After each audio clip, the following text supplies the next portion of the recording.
Hello everyone, this is Al Red Sox Fan coming to you from Al Red Sox Fan YouTube channel. Hope all is well. We're going to bring you a first look of Action PC Baseball 2024 gameplay. 1972 opening day. We have a doubleheader. Pirates versus the Mets at Shea. The Red Sox take on the Tigers at Tiger Stadium. Again, this is our first look at gameplay for Action PC Baseball 2024. Did I say 2022? It's 2024. For the opening game between the Pirates and Mets, Doc Ellis will be on the mound for Pittsburgh. Tom Seaver, Tom terrific for the New York Metropolitans. Game 2 will be the Red Sox and Tigers. Boston will send Marty Pattin to the mound. Mickey Lolich will hurl for Detroit. First pitch is next. We'd like to say welcome to David Zielinski. Hope all is well. All right, so this is our first look at Action PC Baseball 2024 gameplay. I put in some logos for the teams I'm going to be playing. Most of this will be offline, but I wanted to show the gameplay. I played some exhibition games. The chalkboard looks smoother. It's always been improving each year. And they've added these really cool pop-up screens, as they've done with the other Action PC games, but it really, to me, stands out with baseball. Cleve Baseball Fan 879 has joined us. Check out that wonderful channel. Again, that is Cleve Baseball Fan 879. Philip Reynolds says Merry Christmas. And he enjoyed the interview that that Replay Gamer did with me on his channel. So check that out. It was a fun interview. Our good friend Replay Gamer. So let's click play. We'll be playing as the Mets and the Red Sox. As played lineups. So if you want as played lineups, as you see, I've loaded up, and this is nothing new. Loaded up logos, uniforms, manager photos in the ballpark. And I'm going to hit computer lineup because we're playing as played. For the Mets, Bud Harrelson will lead off, play short. Let's go to batters here. Boswell. Ken Boswell bats second, plays second. Tommy Agee is in center field. Cleanup hitter in right field, Rusty Staub. Le Grand Alarange.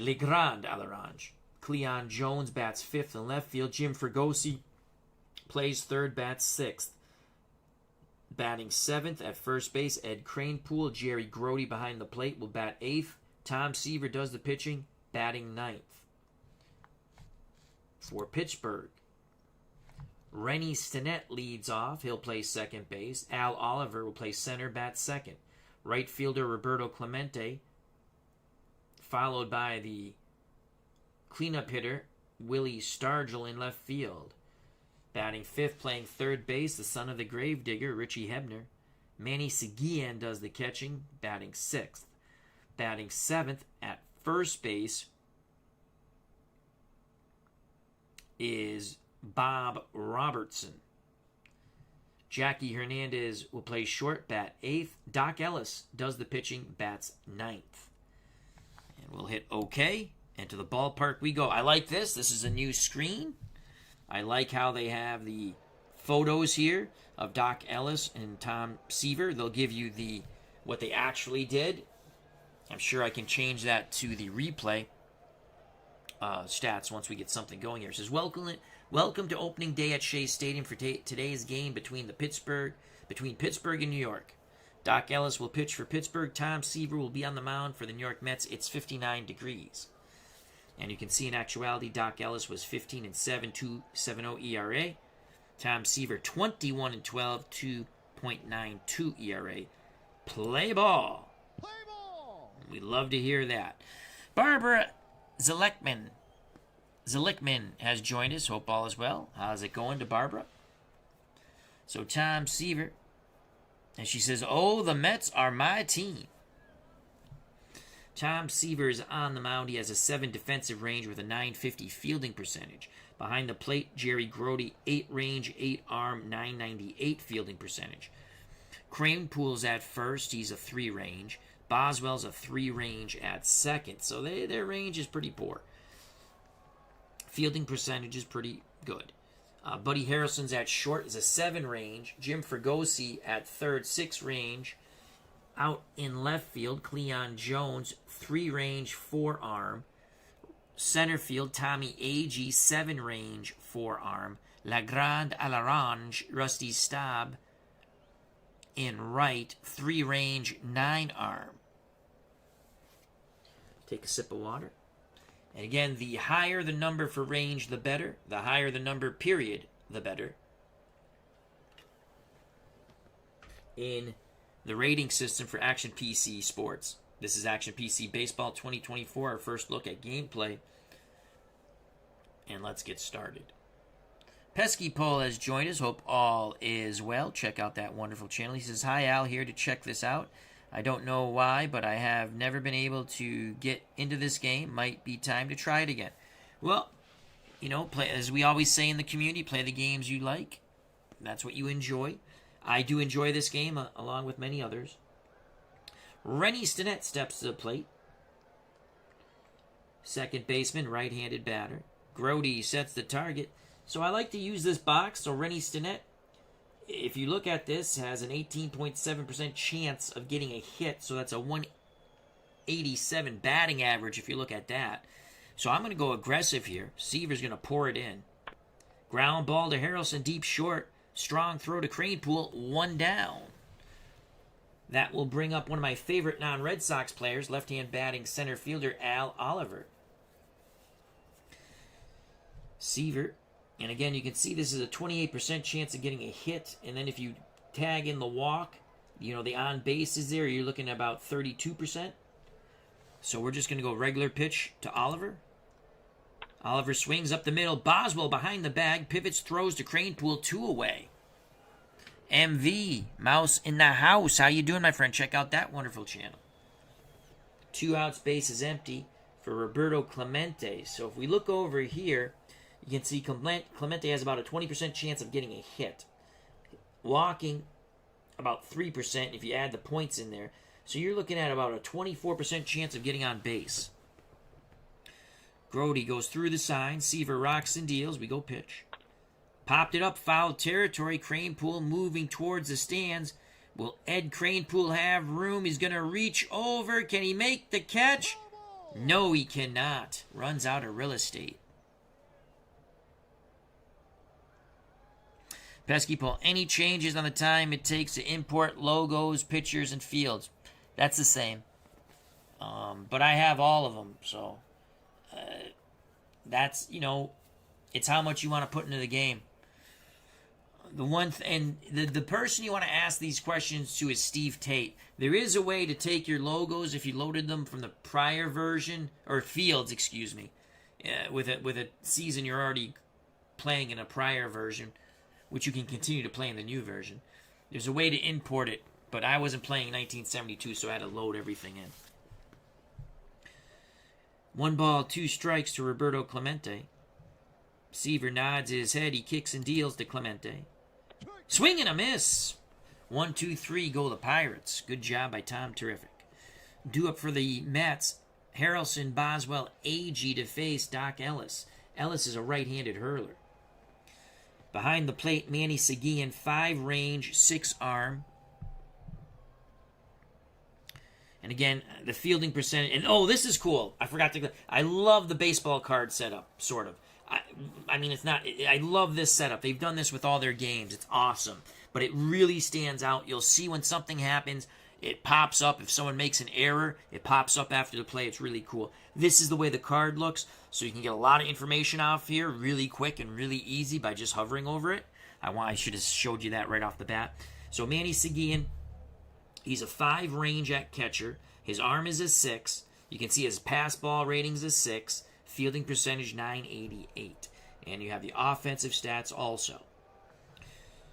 Doc Ellis is a 7 range on the mound. So if you hovered over Doc, you could see what he really did. Real would be R. He had 6 home runs. Wow. That's pretty good. No, I'm sorry. That's game started. I thought that was his offensive stats. So you can see his real. 15 and 7. Up top, they'll give you the game started, and then as you I have to hover over it, but as you continue to go down,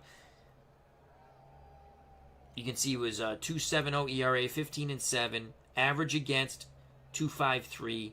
You give it the walks per 9, strikeouts per 9, lefty righty splits. Really wonderful stat package. They've always had great stat package, and then they'll give you the replay stats underneath, so that's really cool. Robertson at first, 3 range. Rennie Stenet's an 8 range at second. Hernandez at short's a 7 range. Again, they give you the fielding percentage. You can see it right here. Even if you don't scroll, you can see it right here. After the 7, 929 fielding percentage. You hover over Jackie Hernandez, you get the card. You see a lot more information. It's really well done. Richie Hebner, the Gravedigger's son, 3 range at third. Willie Stargell in left, 3 range, 7 arm. Al Oliver's a 4 and 4 in center. Roberto Clemente's a 10 range and an 8 arm. It just gets cut off because of his fielding percentage is 1,000. All right, so Bud Harrelson's at the plate. Bud Harrelson has about a 32% chance to get on. I'm going to take a pitch here. Ellis deals. That's a strike on the outside corner. 0-1 count. We're going to try for the bunt hit. Charging is Robertson. Throws to Rennie Stenet on the wheel play. 1 out. We tried to fool him. We didn't get it. Glitches Games. Rob G has joined us. Wonderful, wonderful channel. Check that out.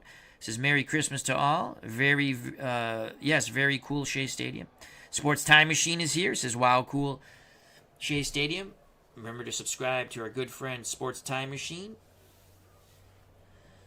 Mr. Utah Mike, Pesky Pole, MV, wonderful content creators. Cutter Historical, wonderful content creator.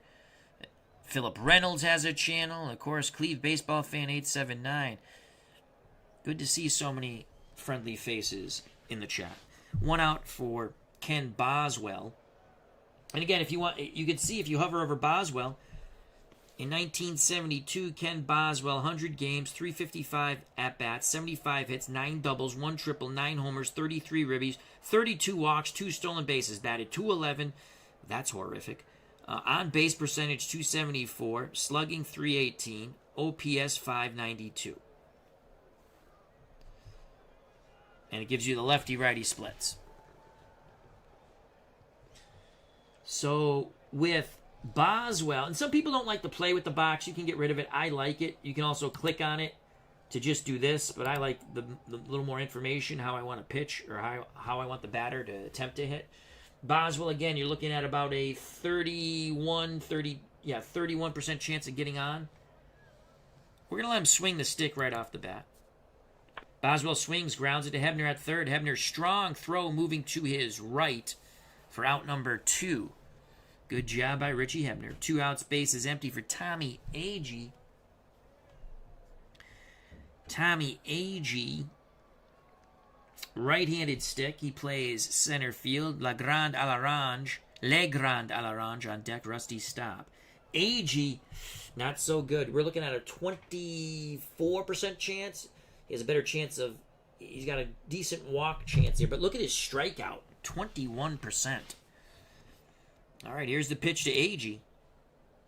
Swing and a miss. Side retired.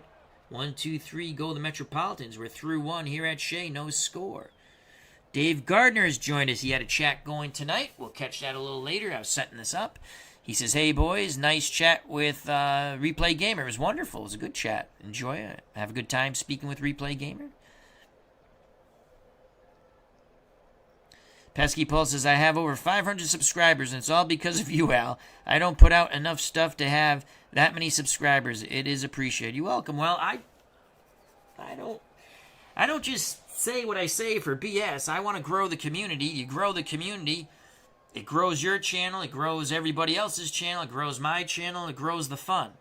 The more people that are in our community have fun, have a nice time, that's awesome, isn't it?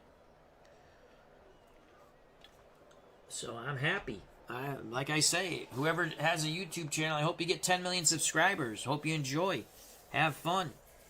But the important thing is to have fun, and whether you stream live or upload, enjoy what you're doing, give out a good vibe. That's my opinion. For the Pirates, Stargell, Hebner, Manny Seguin. Willie Stargell is playing left field. He would move to first base. Well, he'd actually play a lot of first base in 72 also.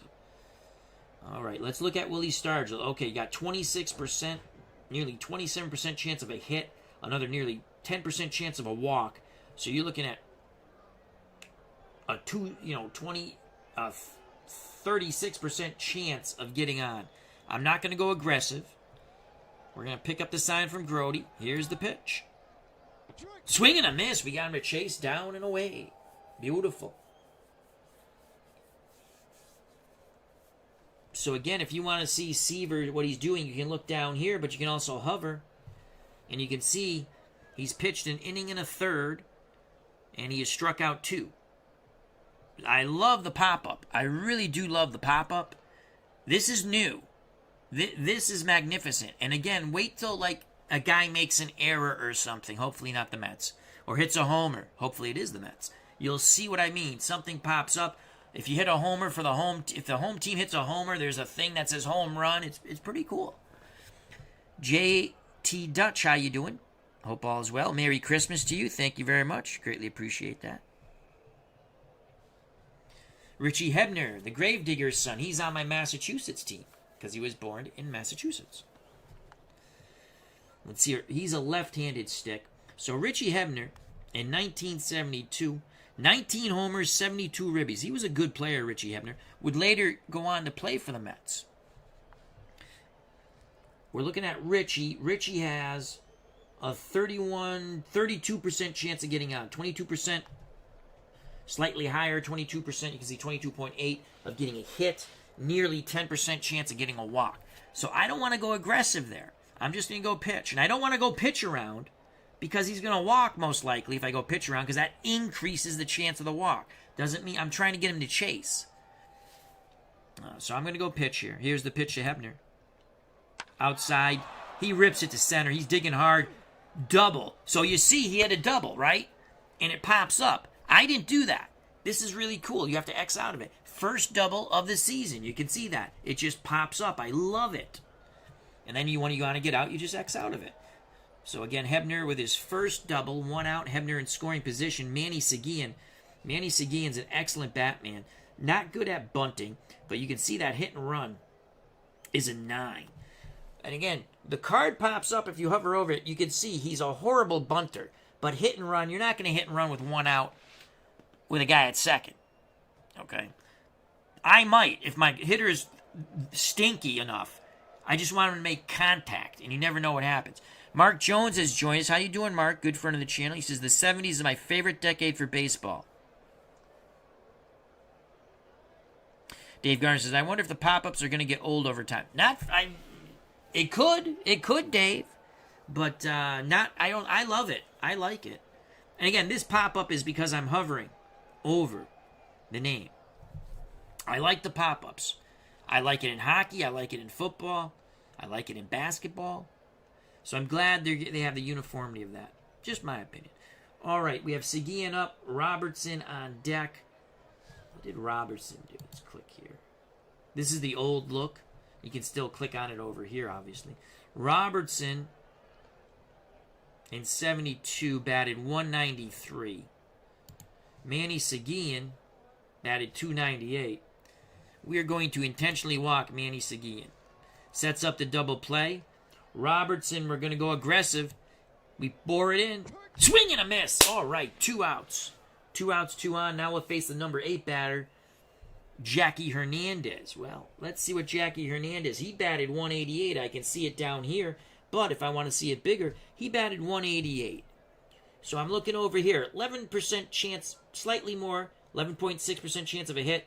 This guy's an out. This guy's an out waiting to happen. I'm going aggressive here. Now watch, he's going to get a hit. Strike 3. See that? Game plan, baby. Go to the bottom of the second. No score here at Shea. Michael Canastari, how you doing? And everything's going to go well tomorrow, Michael. God bless you. I'm praying for you. I always pray for my friends. A lot of power in prayer. Michael says, hi, Al in chat. Al, thanks for your help today. No problem. No problem. I hope you understand what I was saying regarding making a thumbnail. There's some good videos out there, too. JT Dutch. I didn't turn 10 in the 70s, but it is my favorite decade of baseball history. Lots of great baseball in the 70s. For the Mets, no score, bottom of the second. Legrand, Alarange, Rusty Staub, Cleon Jones, Jim Fregosi. Well, I let Rusty Staub swing the stick. You can see 30% chance of getting a hit, 30.78% chance of a walk, so it's a 38% chance. Ellis to Staub. Base hit to right. Clemente has it. Staub has a single.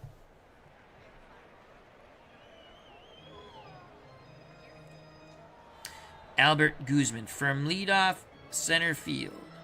Can you download a whole season of pictures and ballparks in just a few steps? Yes.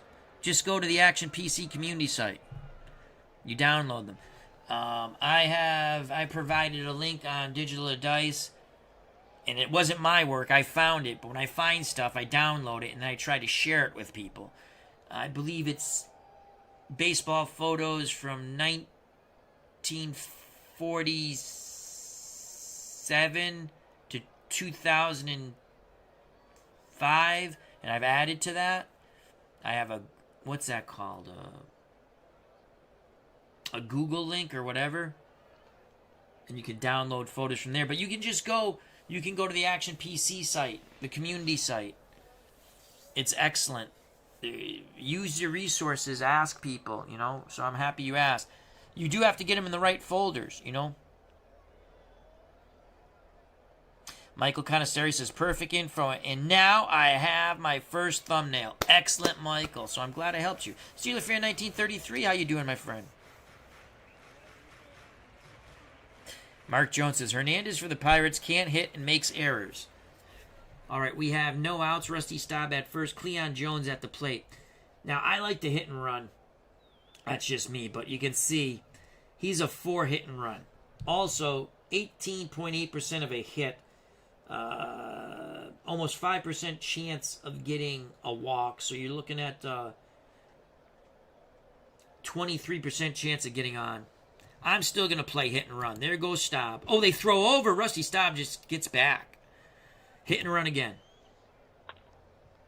Line foul. So we have a 1-2 count. He's going to swing the stick. Base hit. Staub hits second. Clemente has a gun for an arm. He holds. No outs, 2 on. Jim Fregosi at the plate. Fregosi batted .323. I'm looking over here. You don't have to hover. But I like to hover because I love the card. And it's easier to see. .323. 5 homers, 32 ribbies. Below average bunter. I'm not going to bunt here. We have no outs, 2 ons. Ellis looks in at Seguin. The pitch to Fregosi. We're going to take a pitch. There's a strike on the inside corner to Fregosi. 0-1. Ellis takes a deep breath. Pitch homeward bound. Fregosi, swing and a miss. He lunged at it. 1 out, 2 on for Eddie Cranepool. Cranepool's a 6 hit and run. I'm going to play unorthodox. We're playing hit and run. Oh! Oh, we run into an out there. Cranepool. Did they pitch out? No, it was on a 1-1 count. It's a 1-1 count. Now the pitch to Cranepool. Jones at second base. No, Hernandez doesn't make an error. Nice play by Jackie at short. So we sort of played a little aggressive there. Kind of run ourselves out of the inning, but that's the way I like to play. Top of 3. No score here at Shea. Due up for Pittsburgh. The pitcher, Doc Ellis, then Rennie Stinnett, Al Oliver. Seaver on the mound. We're going to go right at Doc Ellis. Left-handed stick. We're going to go aggressive. attack that strike zone. Ground ball up the middle. Harrelson ranging towards the second base bag. Throws to Cranepool. 1 down. Scoring at home 6-3. John Wise, how you doing? Hope all is well. RJL Network was playing the Al Wilson quick play game for baseball. What's it called? Fast pitch baseball. So check that out. Another wonderful channel. Our good friend Robert, RJL Network. 1 out, top of the order. Rennie Stinetz 0 for 1. Rennie grounded to short. This feature was always here. You hover over the name, you can see what they did last time. Here's the pitch to Rennie. Ground ball to Harrelson. They're playing pickle with Harrelson. The shortstop throws to first, 2 away. As Yogi Berra, the manager of the Mets, would say, deja vu all over again. Yeah, that is small, but that's the way I want it right now. Because the one thing that happens with these fields, well, we can make it a little bigger. Let's see. Let's do this. You can make it bigger, but what happens on some of the fields you upload, so we'll go to setup and game display. I have let's do play call box. We're going to keep the play call box the way it is.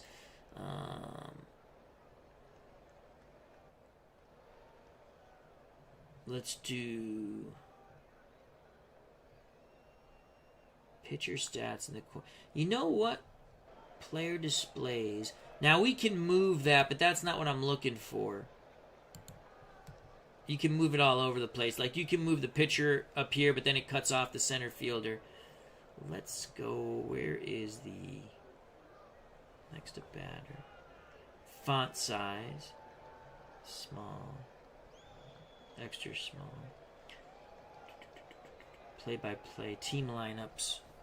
Scoreboard large. Let's go. That's player display. Lineup font size. There is a way to make that bigger. I've done it before. I don't think it's this, though. That's the lineup font size.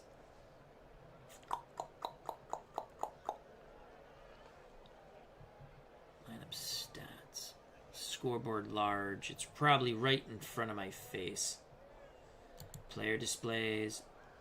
Video. Play-by-play. Park image. Box and reports. Box and reports.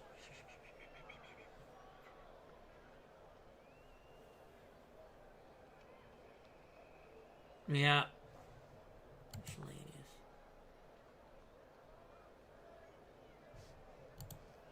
It's in game display. I'm pretty sure of it. Pitcher stat box.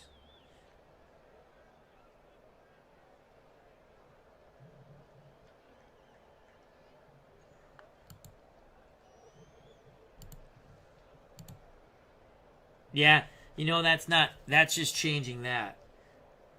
That's a good question. There was a way to change the font. There is a way to change. I'm positive there's a way to change the font size. Let's go back to what we had. I like it extra small.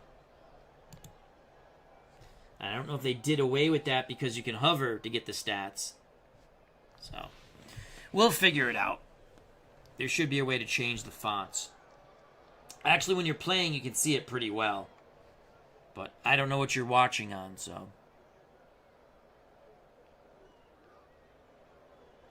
Pesky Post said you could do it in the past version. It does mess up the field, though.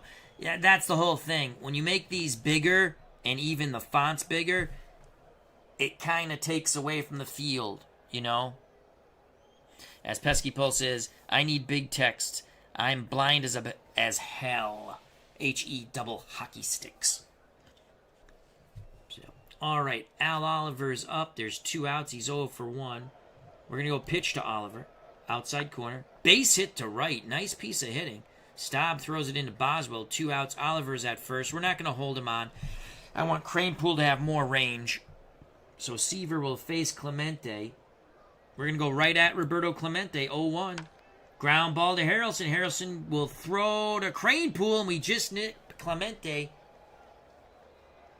Bottom of the third, no score here at Shea. Due up for the Metropolitans. Grody, Seaver, top of the order, Buddy Harrelson.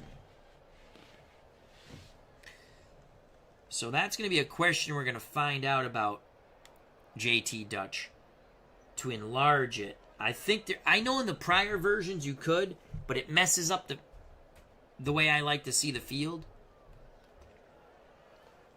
So, again, if you want to know Jerry Grody, if you don't want to look there, you just hover over Grody. You get his real stats, and then underneath would be his replay. The R would be the real stats. The C would be the replay.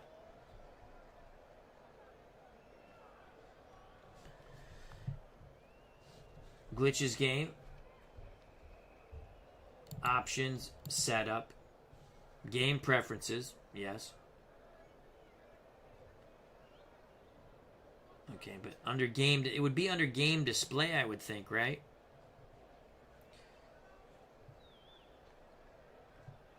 I mean, this is lineup font size.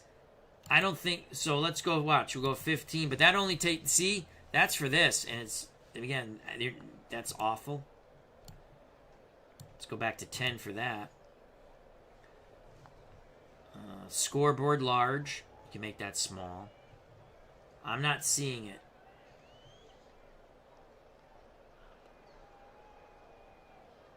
Again, if you're playing the game, you can see it.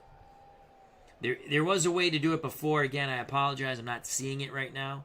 So I'm going to continue on with my stream. Actually, let's close out of that. Let's try display. Dual monitor. That's layout. Field labels.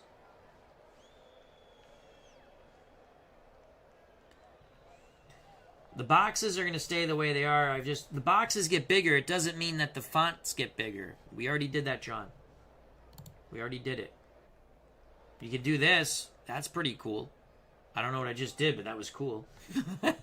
What did I just do? That is wicked cool. You get the full lineup. Let's close that. What do we do? Did I click on the field? Yes, you just click on the field. Oh, that's cool. I didn't even know that. So I clicked on the field. And you get everything you want. You can look at it. Right there. It's pretty big. Alright, back to the ball game. Again, I right-clicked on the field. And we'll figure out the fonts to see if we can make them bigger down here. At some point. Back to the game. Jerry Grody leads things off. Grody has a 23% chance of getting on. Here's the pitch to Jerry. He's going to swing.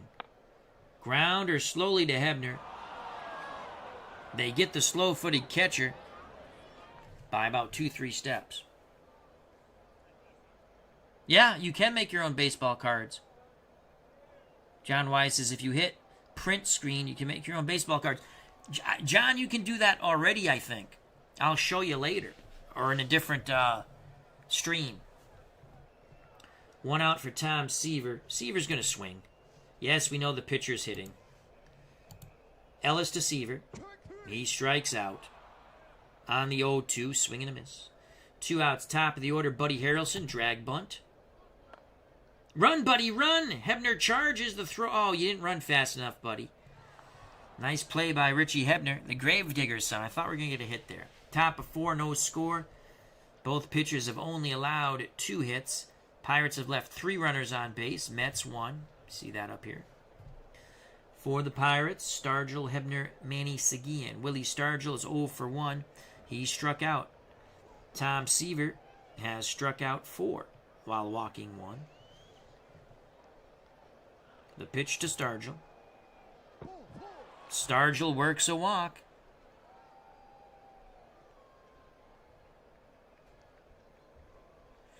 Glitches game, Rob G. Options, setup, play-by-play tab, size, change the number.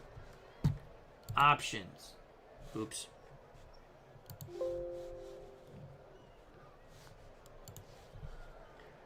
Options. Setup. Play-by-play.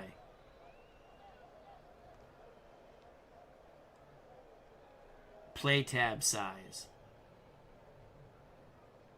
Oh! Here, no, that's home run. Is that it? Maybe this is it? Is this what you're talking about? Let's try it. Ooh, 12. I don't think that's it.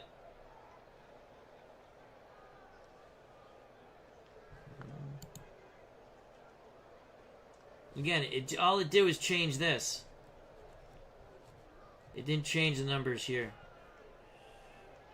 Looks the same to me.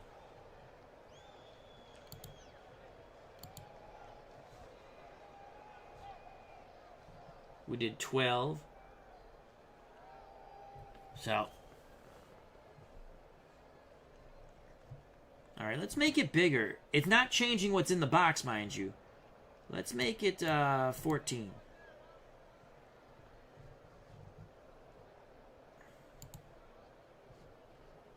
Okay, so when you change that, all it did was you see Tom Seaver's name's bigger. And you can see the stats down here. Alright. So we'll do that, but it didn't change inside the box. I mean, you could make it bigger. You have a lot of space here, so we're going to figure that out at another time. So we'll leave that like that. Alright. Stargel's at first. Hebner's 1 for 1. We're going to play our infield halfway for 2. Here's the pitch to Richie Hebner. And Hebner walks, so Stargell and Hebner are on. No outs for Manny Seguin. Oh boy. Manny was intentionally walked last time, but I'm not going to walk the bases loaded. We're going to go aggressive to Manny Seguin. Ground ball, Cranepool. Cranepool to Harrelson. Return throw, none. Hebner goes hard into Hebner goes hard into Harrelson. No double play. First and third. 1 out.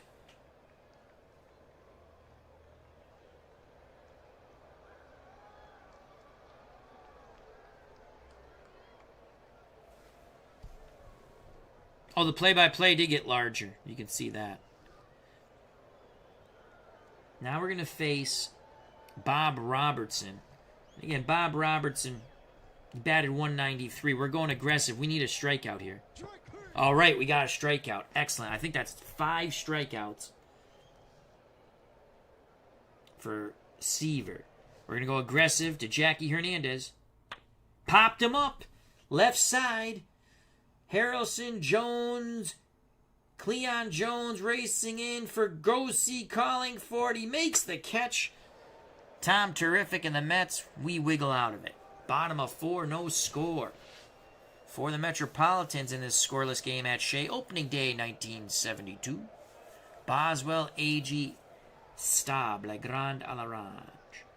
Kenny Boswell looks in. He awaits the Ellis offering.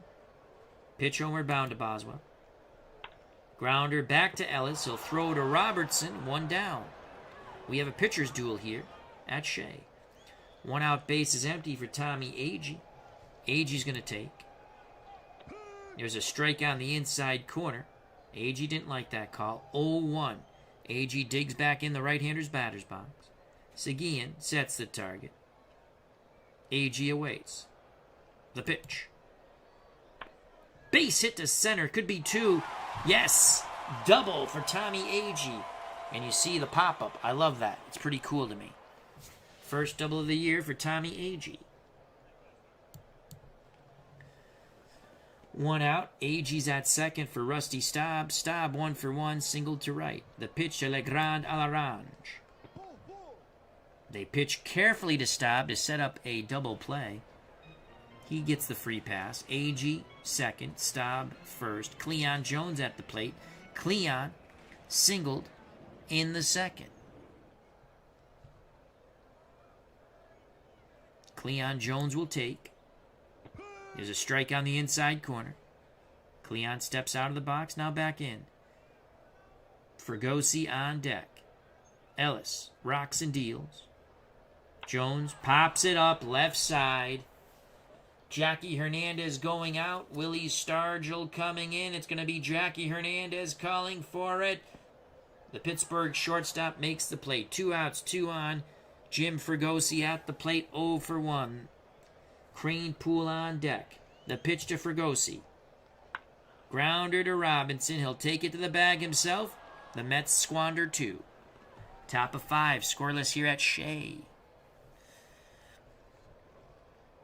For Pittsburgh, Ellis. Then the top of the order, Stinnett, Oliver. Seaver deals quickly to Doc Ellis. Base hit to center. Ellis all over that Seaver fastball. So Doc Ellis glares at Tom Seaver. Seaver glares at Doc Ellis. Rennie Stinnett steps to the plate. He's an 8 hit and run here. I don't think they're going to hit and run with Doc Ellis at the plate, though. We're going to play behind Doc Ellis and go aggressive to Rennie Stinnett. Fly ball, center field, shallow. AG coming in. He'll make the catch. Retreating to first is Ellis. 1 out, 1 on for Al Oliver. Again, we're going to play behind Ellis. Here's the pitch for Oliver, 1 for 2. Base hit to center. AG puts a charge on it. Ellis holds at second. AG throws it in to Buddy Harrelson. Super Bowl tournament, how you doing? Mike in the truck. Check out that wonderful channel. Good night, John. Hope all is well. You have an awesome Christmas also. 1 out, 2 on, scoreless here at Shea between the Pirates and Mets. Clemente's 0 for 2. Clemens. Seaver is looking for the strikeout. He kicks and deals to Clemente. Grounder up the middle. We could turn 2. Harrelson, Boswell. Oliver goes in hard. There is no return throw to first. 2 outs, runners on the corners. Mets get the force out at second. The dangerous Willie Stargell steps to the plate. Stargell is 0 for 1. He has struck out and walked. Can he give the Pirates the lead here? Go-ahead run 90 feet away. At third, the pitcher Doc Ellis. Here's the pitch to Willie Stargell. Fly ball, center field to his left. Tommy Agee makes the grab. Tom Seaver and the Mets wiggle out of it once again. Pittsburgh strands them on the corners. Bottom of the 5th, no score here at Shea. Due up for the Metropolitans. Cranepool, Grody, Seaver. The bottom 3rd of this Metropolitan order. Cranepool's 0 for 1. He grounded to short. The pitch to Eddie. Base hit, right center. Oliver gets there, throws it in to Stinnett. So Cranepool's at first. Jerry Grody at the plate. We're going to play hit and run. Seguin goes out to have a word. Hit and run. Grody pops it up. Hebner gives chase. He's going to run out of real estate, we hope. Foul ball. 2-2 count. Grody steps back in the box, the Metropolitan catcher. Manny Seguin wiggles the fingers. Ellis is ready to rock and roll. Grody chops it past the mound. Hernandez charges. Poor play. Hernandez bobbled it. Grody is safe. Is it a hit or an error? No. Jackie Hernandez is charged with a poor play, but it is a hit. It is a hit, not an error. Mets have first and second. No outs. So you see the poor play by Jackie Hernandez, and this pops up, bringing much shame on Jackie. That brings up Tom Seaver. Seaver's going to sack here. We know the pitcher's hitting. He's sacking. He squares. Puts the bunt down. It's a beauty! It's a beauty! Seaver will reach on the bunt base hit. Holy cow. You can't bunt it any better than Tom Terrific. Base is juiced for the Mets. Cranepool at third. Grody at second. Seaver at first with a bunt base hit. Buddy Harrelson at the plate. The Mets shortstop 0 for 2. 2 failed bunt attempts for hits. Now he'll swing the stick. Fly ball center field. Oliver coming in to his right. He makes the grab. Cranepool, will he tag? 63%. We're sending him. And we're sending the runner to third. Here's a throw to the plate. Cranepool is out. Oh, no. Al Oliver guns out. Cranepool. Manny Seguin applies the tag. We are still scoreless here at Shea. Now let's watch the video replay. Let's see if they've corrected this. No, they got crane pool. Well, so they have the photos will always be of the players involved on offense. Here's the throw. I thought crane pool got in there. So he is out. Second and third, 2 outs for Kenny Boswell. The pitch to Kenny. Grounder slowly to second. Stinnett to his right. Flips to Robertson. Mets with another squander. What a play by Al Oliver. Making the catch in right center. Shallow or medium right center. Gunning home to get Ed Kranepool. The score stays scoreless. We go to the top of the 6th. Due up for the Pirates, Hebner, Seguin, Robertson to face Tom Seaver. Here's the pitch to Richie Hebner, 1-for-1. He's doubled and walked. Hebner swings at the outside pitch, grounds it to Harrelson, ranging to his right. The shortstop throws the first, 1 out. Manny Seguin's 0-for-1. Seguin, base hit. That's going to gap Agee and stop. Seguin digging for 3. The relay throw to Fregosi. Not in time. Manny Seguin with the triple 90 feet away from giving the Pirates the lead. Robertson at the plate. He is 0-for-2. He has struggled mightily. He has struck out twice. Seaver looking to get him on the hat trick. He rocks and deals to Robertson. The ball gets away from Grody. Seguin scores. 1-0 Pirates. That will be a passed ball charged to Jerry Grody. Here's the video replay. Now, when it's only one offensive player on base, the photo is correct. But 1-0. Oh, base is empty. Here's the pitch once again to Robertson. Robertson fly ball deep to center. Agee racing back at the track makes the catch. That would have scored Seguin anyway. 2 outs, 1-0 Pirates. No one on for Jackie Hernandez, who's 0-for-2. The pitch to Jackie. We go aggressive. Strikes him out. Bottom of the 6th, 1-0 Pirates. Let's check out the box score for a quick second. Click on the box score. Let's look at the pitching. Seaver now has 6 Ks.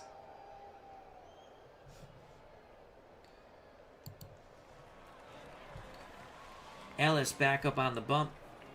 And again, you can see it in 2 different places. Ellis has pitched 5 innings. You can look where under Doc Ellis, you see 5 innings. Gives you a lefty-righty splits. He's thrown 70 pitches for 110. You can hover on Doc Ellis, and the card pops up. Get a lot more information. 5 innings, 6 hits, no runs, 1 walk, 3 Ks. So on and so forth. Tommy Agee's 1-for-2. Agee will take until he gets a strike. There's a ball. Agee to take again. 1-1 count. Agee steps out, now back in. Staub on deck. Ellis picks up the sign. The windup, the pitch to Tommy Agee. Agee, ground ball up the middle. Stinnett behind the bag. Pivots, fires to Robertson. 1 down. Some Roads leads there, says, what a great rendition of Shea. It is a nice photo.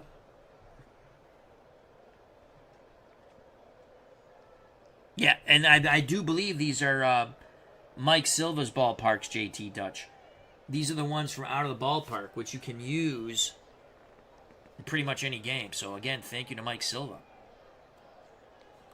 Another wonderful member of the community. Does a lot of wonderful stuff with ballparks and uniforms. Rusty Staub's 1-for-1. He's walked and singled. The pitch to Legrand Alarange. Staub, left-handed batter. Fly ball, center field. Oliver makes the catch going back. 2 away. Base is empty for Cleon Jones. Ellis to Jones. Base hit, right field. That's going to dig to the wall. Jones with a stand-up double. First double of the year for Cleon Jones. Tying run at second, 2 outs. Jim Fregosi comes to the plate.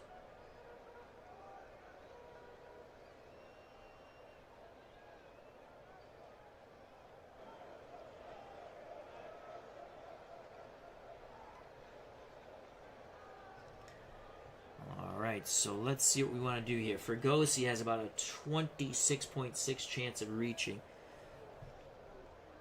We're gonna take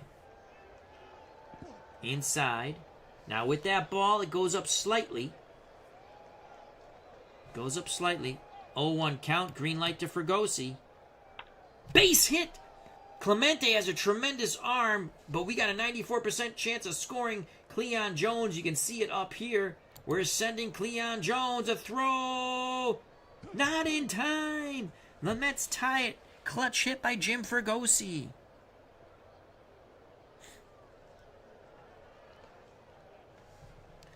One. Fregosi claps his hands at first. Eddie Kranepool steps to the plate. 2 outs, bottom of the 6th. Kranepool 1 for 2. It's grounded to short and single. The pitch to Eddie Kranepool. Base hit. Left center. Fregosi goes first to third with 2 outs. Mets have something brewing. They've tied it. Now the Metropolitans will look to take the lead here at Shea. Jerry Grody had that pass ball.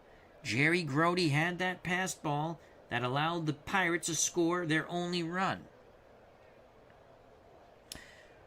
Some roads lead there. This is off topic, but was in attendance for a huge Seton Hall upset over UConn this evening. Very cool. The Pirates of Seton Hall. The pitch to Grody, who's 1 for 2. Grody chops at the third. Hebner will go the short way to Stinnett, force out a Kranepool, but the Mets tie it. We go to the top of the 7th. 1-1. The clutch hit by Jim Fregosi. And we are back at Love. Top of 7. Seaver back on the bump. Tom has gone 6 innings. 5 hits. 1 run. It was earned. Walked 3, struck out 6. Seaver will face Ellis, and then the top of the order, Stinnett and Oliver. Seaver deals quickly to his counterpart, Doc Ellis, who's 1 for 2. Yes. Oh, they're going to go pinch hitter. Pittsburgh will send up Jose Pagan. Pagan's a righty. We're going to go aggressive to Pagan. You can see you got about an 18% chance of a hit. 3% chance of a walk, so that's 21.3. And he strikes out 16.3% of the time. We're going aggressive to the pinch hitter, Pagan. Fly ball center field, AG into his left. Center fielder makes the catch for the Mets, 1 down. Top of the order, Rennie Stinnet's 0 for 3. Seaver rocks and deals. That's going to drop into center. Played on a hop by AG. Jim L, hope all is well. Thank you for joining us. So Stinnet's at first. Oliver at the plate. Oliver's had a good day. 2 for 3, a ground out, 2 singles. Seaver throws over, pickoff attempt. Stinnett is safe. He shortens up that lead, though. Now the pitch to Oliver. Oliver walks. Another walk for Seaver. 1 out, 2 on. Seaver, when the number goes red, he's fatigued. He's fatigued. So he's thrown a lot of pitches in 6 and a third. Clemente at the plate. And that's going to be it for Seaver, I think.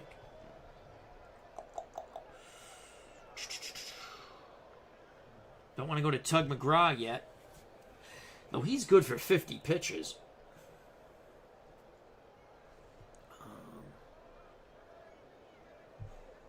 Display starters.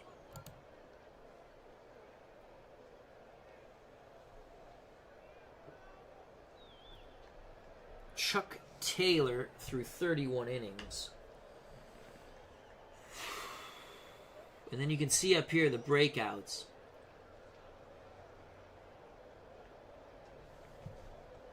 Hmm.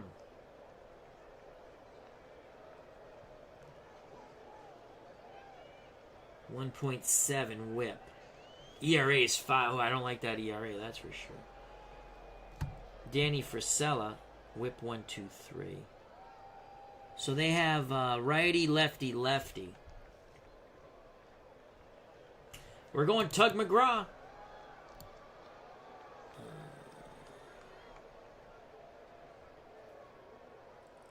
We're going to go Tug McGraw. Do I want to do a double switch? Seaver, the pitcher leads off, but I don't want to take my catcher out of the game. We're just going to bring in Tug McGraw. No double switch. So Tug McGraw comes in this close game. Gandalf 970. Thank you for joining us. His love, Action PC 24. Absolutely. I'm enjoying it. Midlife Crisis is here. How you doing? Evening, Mr. Al. Just finished playing with Action PC 24 myself. What are your thoughts on it, gentlemen? Midlife Crisis and Gandalf 970. He says he loves it. So what are your thoughts, Midlife Crisis? Midlife Crisis, don't remember it downloading so easy. I didn't have to reinstall any of my seasons. They were all there already. It was nice. Yes, it is. Yes, it is. 1 out, 2 on. McGraw, the lefty, deals to the righty. Roberto Clemente, we're going to go aggressive. And he strikes him out. Nice. 2 outs, 2 on for Willie Stargell. 1-1 game, top of the 7th. Stargell is 0 for 2 with a walk. So you can see Stargell. Again, I like this box. Some people don't like to play with it on. That's cool, but I like to see. So you got 25% chance of a hit. Walk 5, so you're looking at a 30.5% chance of getting on. Strikes out a lot. Stargell, at least against, when you match him up against McGraw, you have a 23% dyslexia, 32. 23.7% chance of strikeout. Here's the pitch to Stargell. And he walked him. Stargell would not chase.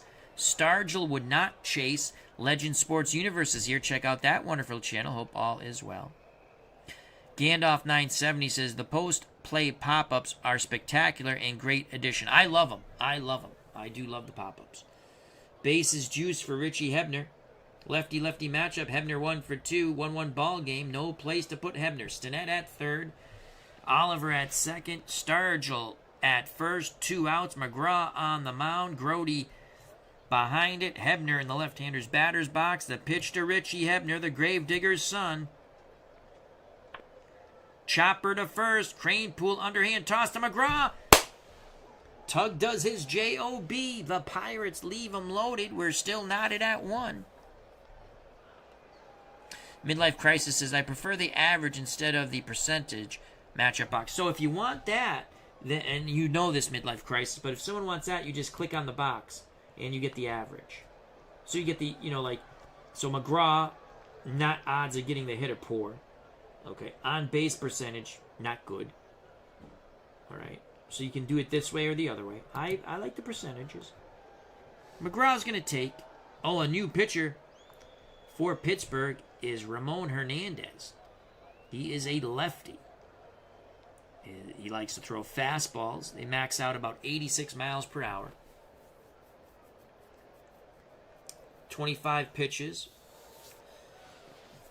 About his range for pitching.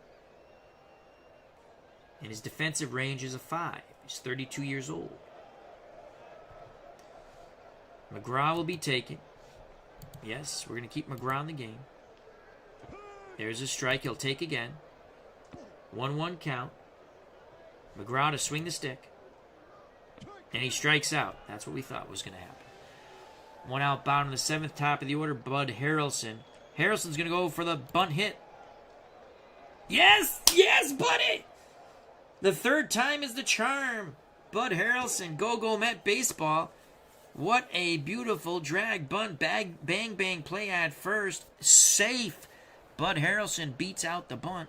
1 out, 1 on for Kenny Boswell. We're playing hit and run. There goes Harrelson. Boswell grounds it to Stinnett. Stinnett only plays to first. It was close, but they do get Kenny. Boswell turns, goes back to the dugout.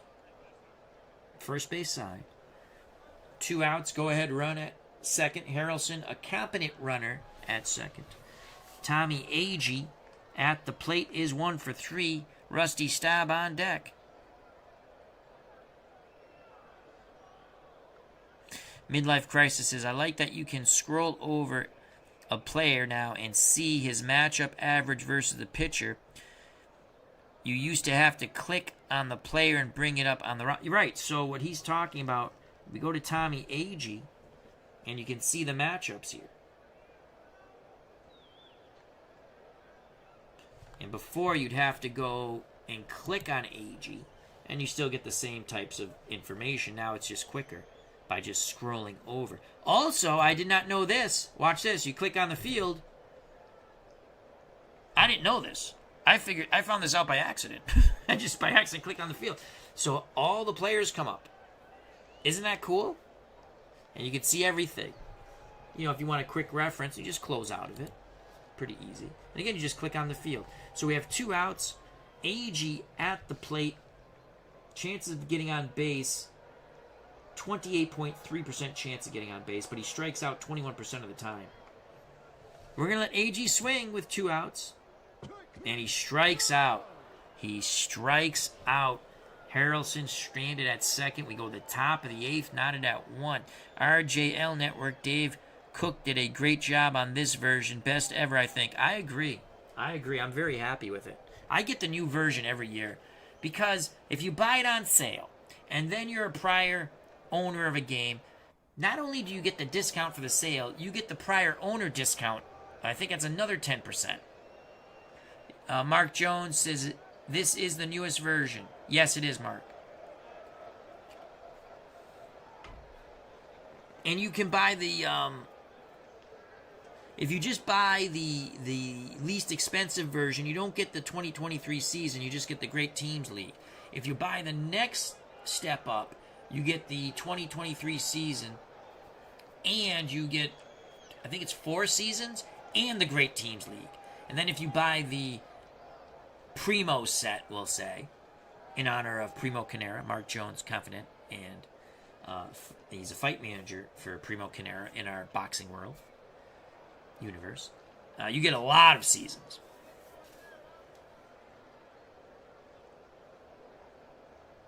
Midlife Crisis says, I also like the full slash lines in the pitcher/batter's matchup box instead of the batting average lefty-righty. Yes, it's cool.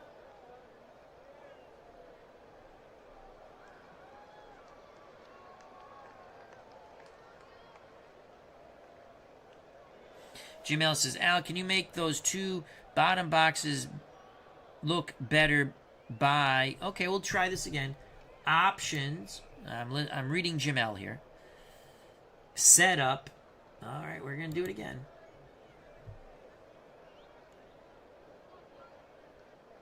Batter, pitcher, box layouts, then change the font size to 13. Batter, pitcher, box...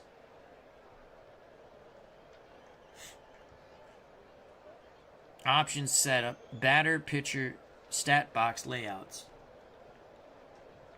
I'm not seeing that. You talk about over here, game display?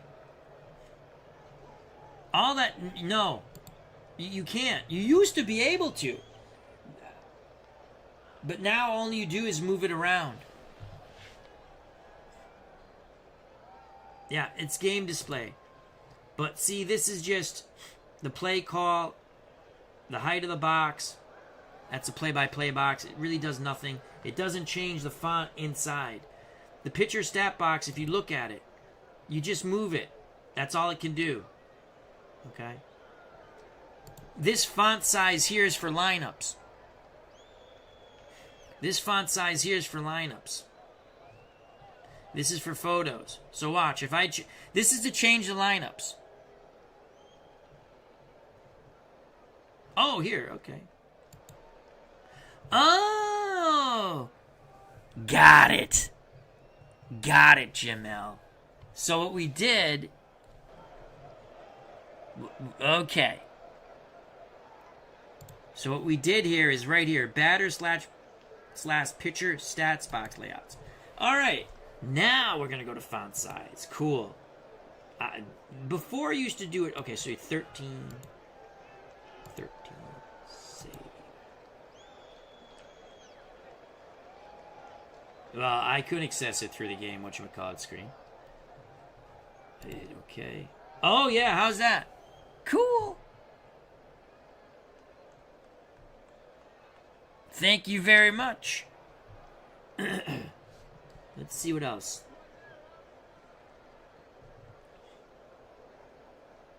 Let's make that even a little bigger.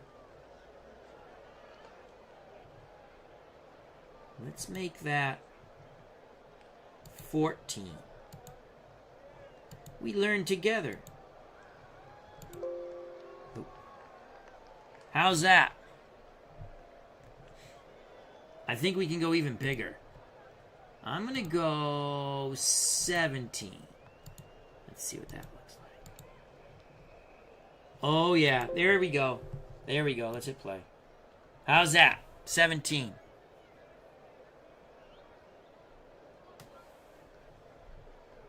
All right. I think that looks pretty good. Thank you, Jamel. All right. It's cool. I don't care about the play. I mean, the play-by-play is large enough for me. Yeah, thank you. I knew there was a way to do it. The old way, you just, I think you did it right in the setup. But what we did, thanks to Jamel, it's this right here. I kept looking over here. I think the old way, I thought I did it this way. But what you do is you go batter, pitcher, stat box, layout. We are all learning together. You click on this, and I change it to 17. Yeah, I like to leave that on. Yeah, I like that. I don't want to change that. I do like to have the photos here, so I'm going to keep that too. That is very cool. Thank you very much, Jim L. As we always say, we hope all is well. Now, didn't we do this a different way before? Wasn't it right here, Jamel? Like somewhere? Like you just literally changed the font? Oh, Jamel says, I think this is a new way. It definitely, to me, is a new way. Midlife crisis. The old way, you could change the size of the box, which would change the font, right? All right, so that's what we had. That's something new. And it's actually pretty cool. I didn't know what that meant. Thank you, Jamel. Back to the game. We're learning together. This is what the community does. All right. All right, let's see if we can win this way. Let's see if we can win this one. McGraw back on the mound to face Seguin, Robertson, and Hernandez. McGraw to Manny Seguin. Ground ball up the middle. Harrelson cuts it off. The shortstop throws to first, one down. Nice play by Buddy. One out for Bob Robertson. We're going right at Robertson, aggressive. Striking him. Robertson, how many times? I think he struck out 4 times. Let's check it out. Let's see how many times. Oh, actually, let's click here. All right. We're clicked on the field. Let's find Mr. Bob Robertson. In the game, he has 4 at-bats. Is it going to show strikeouts? No.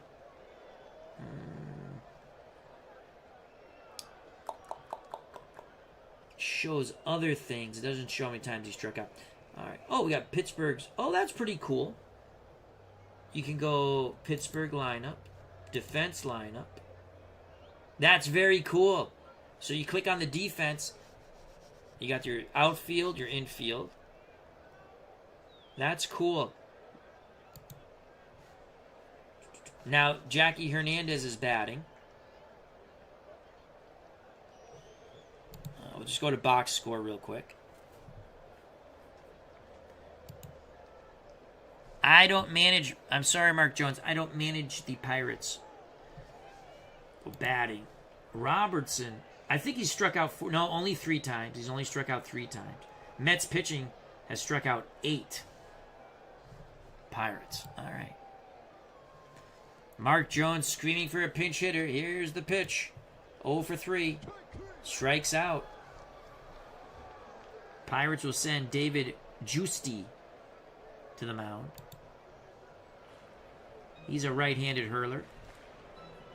About 50 pitches. He's 33 years old. Fastball tops out around 87 miles per hour. JT Dutch says, Mark Jones has some strong feelings about Jackie Hernandez. Yes, he does. If I was playing as Pittsburgh, Mark, I would have pinch hit for him. Now the Mets, bottom of the 8th. 1-1 game. Staub, Jones, Fregosi. The pitch to Rusty Staub from Giusti. Fly ball left field carrying. Stargell going back. Makes the catch on the track. 1 down. Tommy Agee steps to the plate. Cleon Jones, steps to the plate. 2 for 3. Cleon will take. There's a ball from Juicy. Jones to take again. 1-1 count. Jones steps out. Now back in. Fregosi on deck. He's knocked in the only Mets run to tie the game in the bottom of the 6th. Juicy picks up the sign from Manny Seguin. He rocks and deals to Cleon Jones. Ground ball up the middle. Stinnett behind the bag. Pivots, fires to Robertson. 2 outs. Base is empty for Jim Fregosi. Fregosi with the green light. Base hit up the middle. Jimmy Fregosi. Nice start to this season, Jim. Fregosi, the go-ahead run at first. Eddie Cranepool, 2 for 3 at the plate. Grody on deck. Juicy to the left-hand batting Cranepool. Come on, Eddie. Base hit up the middle. Fregosi hits second. 95% chance we're sending him to third. Oliver throws it in to Hernandez. As you see, Ed Cranepool has 3 hits today, so that makes it, you're going to have a pop-up. And if you don't like him, you can probably shut him off. I like it. So Cranepool has 3 hits. And you can choose what pop-ups come up, for why.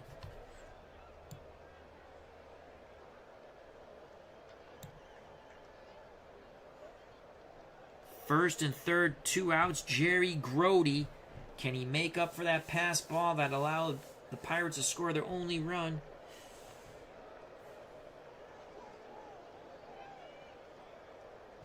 Let's look at some pinch hitters here. Juicy. Lefties at 278.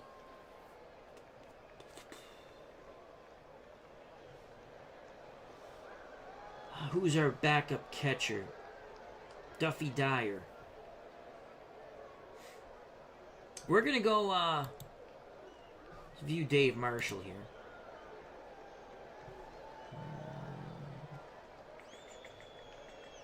$250.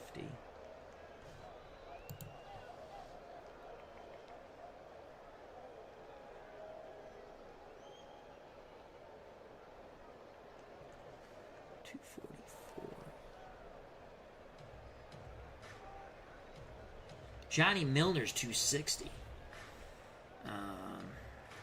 We're going to go John Milner here. He's going to pinch hit for Grody. So here's John Milner. He's going to pinch hit for Jerry Grody. Duffy Dyer will come in to catch. Fregosi at third, the go-ahead run. Cranepool at first, a huge insurance run. Johnny Milner at the plate. Juicy to Milner. Oh, he strikes out Johnny Milner. The Red Sox. The Mets strand him on the corners. We go to the top of the 9th, knotted at 1.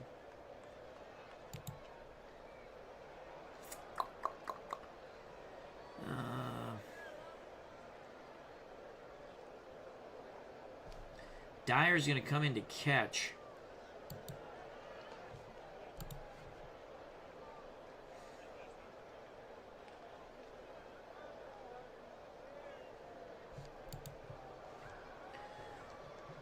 Duffy Dyer. Defensive range is an 8. That's very good. Arm is an 8. Pass ball is an 8. So he's a good defensive catcher in 1972. Fielding percentage, .993. McGraw to face Juicy. They're probably going to come with a pinch hitter here. And they do. Gene Kleins will pinch hit for Pittsburgh. So Gene Klein steps into the right-hander's batter's box. Klein, chance of getting on base, 29.1. Here's the pitch to Gene Kleins for McGraw. And McGraw mows him down. 1 out. Rennie Stinnet's 1 for 4.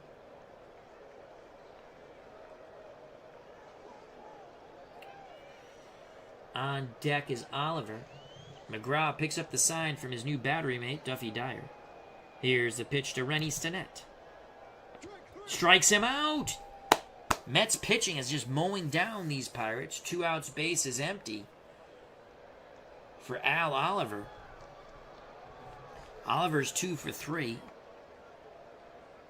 He's walked, singled twice, his first at-bat, grounded to second. Lefty-lefty matchup. Dyer sets up down and away. The pitch to Al Oliver.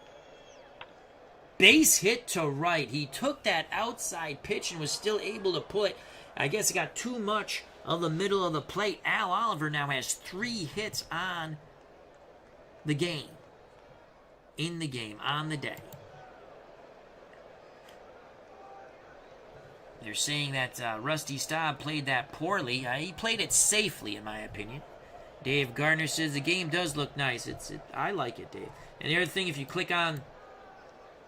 right-click on the field, you get this pops up. And if you want to see, like, here's the Pittsburgh defense, or like here's the Mets defense. I want to see the Mets defense. I want to see the Mets lineup. That's pretty cool. Just close out of it. Oliver's at first. We're going to play behind Oliver. Clemente, we're going aggressive to Roberto Clemente. Grounder to Harrelson. He makes the diving stop. From his knees, he throws to Boswell.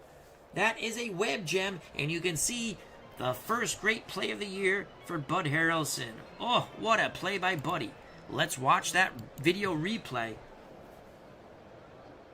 And again, they have an issue. I thought they fixed it, but they still have an issue with the photos in replays. Bottom of the 9th, the Mets need 1 to win. It's a 1-1 game. McGraw will pinch hit for McGraw. The new pitcher for Pittsburgh, Bob Miller. Miller, 33 years old, right-handed hurler. Good for about 30 pitches. Fastball tops out about 84 miles per hour. We're going to pinch hit. So he's a righty. Let's pinch hit for McGraw. We're going to go with Dave Marshall. Marshall to pinch hit. Left-hand batter. First appearance on the season.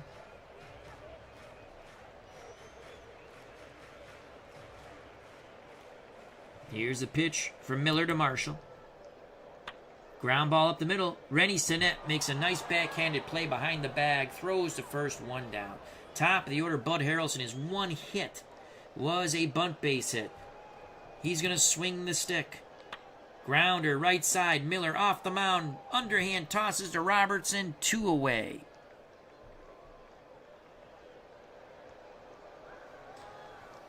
That brings up Kenny Boswell 0 for 4. Here's the pitch to Boswell. Boswell works a walk. He battled the right-handed hurling Miller.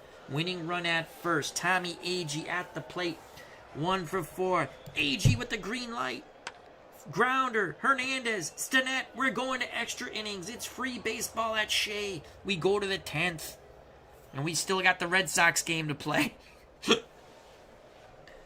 Who's going to come in to pitch? We got lefty-righty. We got lefty-righty. Stargell, Hebner, Seguin. We've already used Tug McGraw.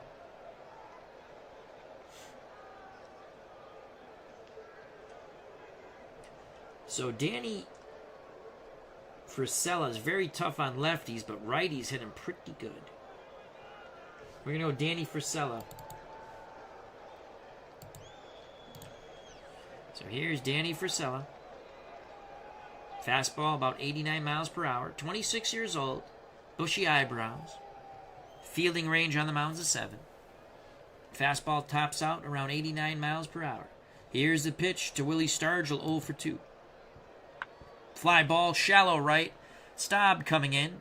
Le Grand Orange makes the catch, 1 down. Here's Richie Hebner. Frisella quickly to Hebner, 1 for 3. Swing and a miss. They get the Gravedigger's son on the 2-2 curveball. 2 outs, base is empty. The dangerous Manny Seguin, his 1 hit was a triple. Back in the 6th, he would score on the pass ball on Jerry Grody. On deck, Robertson. We're going to go pitch around. Grounds it. He chased. He grounds to Harrelson. 6-3. We go to the bottom of the 10th. Mets need 1 to win. Mets need 1 to win. Rusty Staub. Cleon Jones, Jim Fregosi. Fregosi's knocked in the only run back in the 6th. Staub, 1 for 3. Miller to Staub. Here's the walk-off. Line shot, center field. Oliver makes the running catch coming in. 1 out.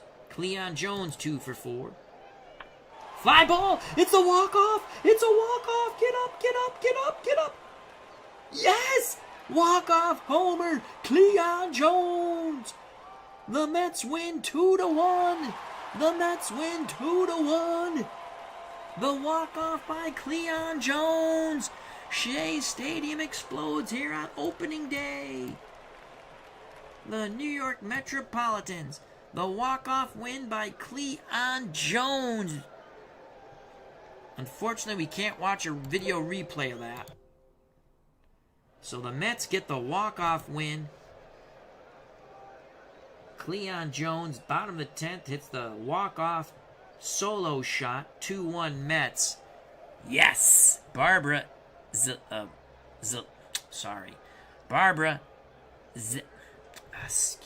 my tongue is tied. We're just going to say Barbara then. Barbara says, whoopee! RJL Network, our good friend Robert.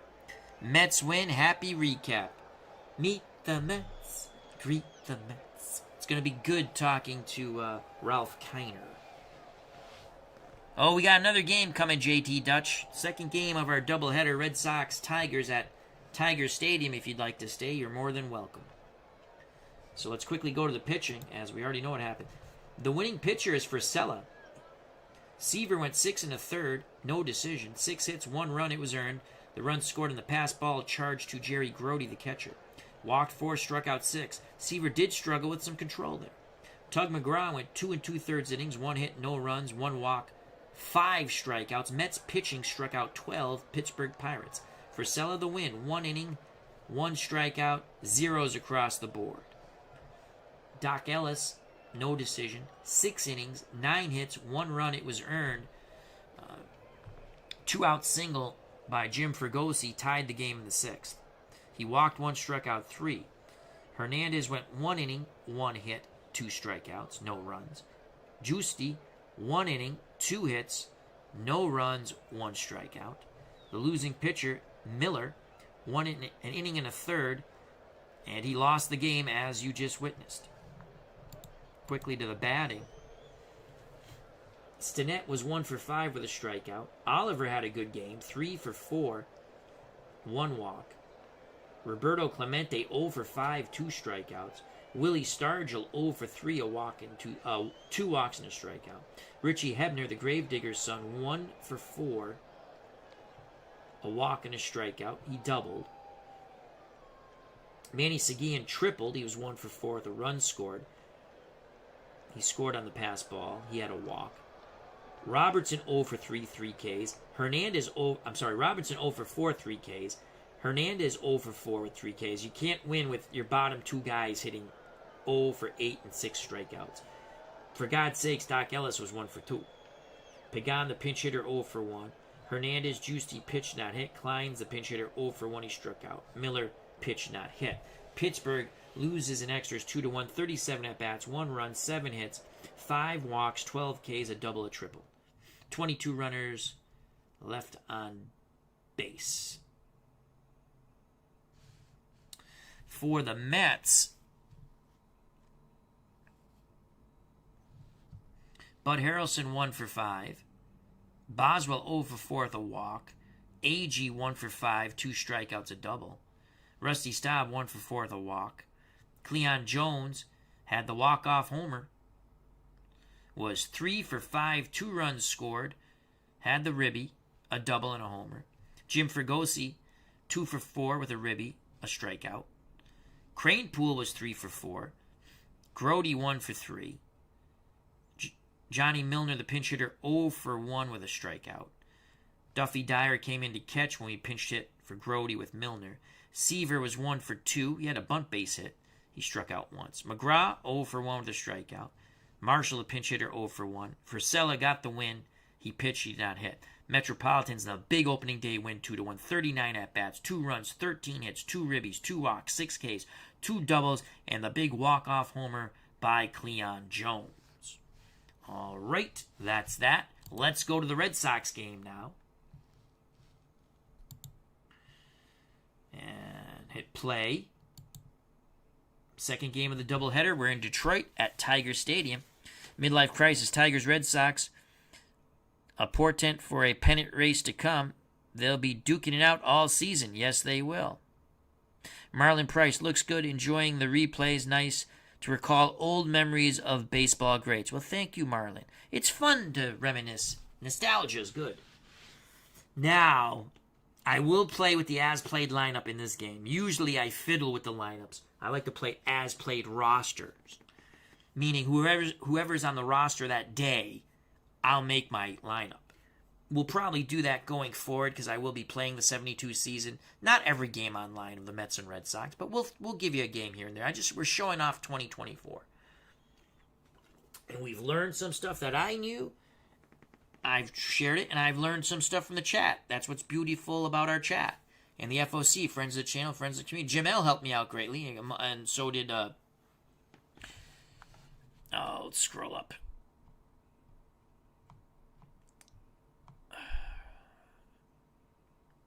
Gandalf and Glitches Games, Rob G, and many others. So we're all learning together. So let's hit play. I'm playing as the Red Sox. And if you want the as-played lineup, all you do is hit computer lineup. Danny Cater. God, I hate Danny Cater. All right, well. Tommy Harper, who's a horrific fielder in center. All right, so we have that. And then you just view opponent, and there's the Tigers lineup. So let's go back to our lineup. For the Red Sox, leading off in center field, Tommy Harper, followed by the shortstop, Luis Aparicio. Carl Yastrzemski's in left. He'll bat third.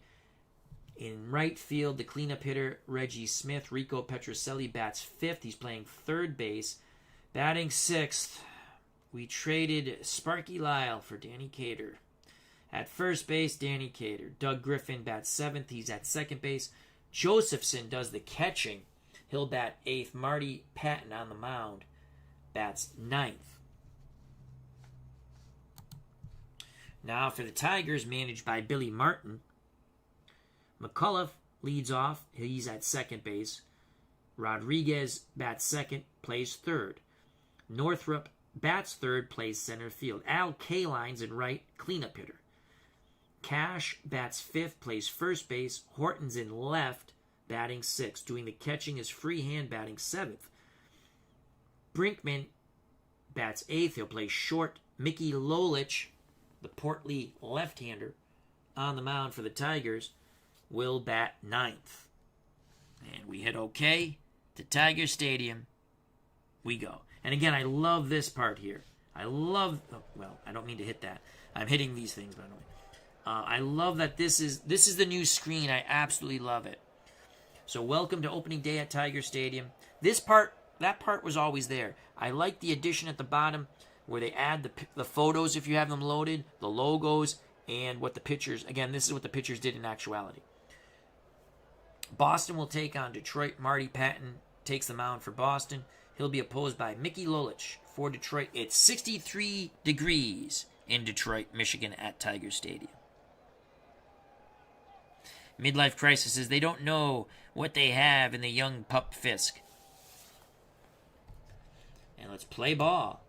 Play ball. These photos are a little larger than I like. So let's go. And again, that differs on the ballparks. I'm talking about the player photos. So let's go options, setup, player displays. Let's try extra small. I like that better. Yeah. Sometimes you have to use small or extra small. Sometimes they're so small you have to use medium. And I think that has something to do with the ballpark when you put it on there, because all the photos are the same size. All right. Let's go to Lolich. Lolich is on the mound. 3 defensive range. He's good for about 130 pitches. Fastball about 88 miles per hour. The portly lefty. Behind the plate, freehand, 8 range, 6 arm. Cash at first, that's Norm Cash, 4 range. McCullough's a 3 range at second. Brinkman's a 10 range, 990 fielding percentage at short. Aurelio Rodriguez is a 9 range at third. So the range on the left side, very good. Willie Horton in left has horrific range. He's a 2 range, but he makes the plays he has to make. 1,000 fielding percentage. Arm is average at 5. Northrup in center, not good range. 3 range, 5 arm. K-line in right, an aging Al K-line. 6 range, 6 arm. Still the best outfielder of the lot. Tommy Harper will be followed by Aparicio and Yastrzemski. Harper is a pretty good bunter at a 7. You can see Harper, chance of getting on base is, percentage-wise, 37.6. Lolich doesn't walk too many. We're going to take, though. The lefty Lolich deals to the right-hand batting Tommy Harper. There's a ball. Now, with that ball, our percentage of getting on goes up just a bit. We're going to green light Tommy Harper. Fly ball, deep left field. Horton at the track in front of the wall makes the catch. Tommy just missed that pitch.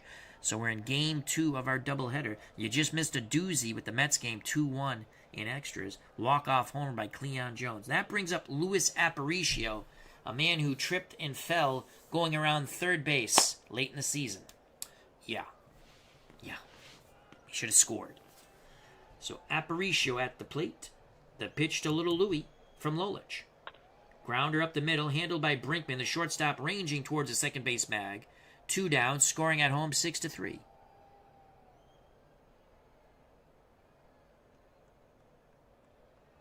Midlife crisis. In ballpark layouts for photos, I always choose average for all of my parks so that I never have to change my game setup settings. Oh, I did not know that. I will do that from now on. In ballpark settings? In ballpark layouts. Cool. I didn't know that. Thank you. 2 outs, bases empty for Carl Yastrzemski. This was not a really good year for Yaz. Yaz batted .264. Only 12 homers, 68 ribbies. He was hurt part of the year. The pitch from Lolich to Yaz. Lefty. Fly ball deep center field, but that's the deepest part of the ballpark. Northrup tracks it down in front of the wall.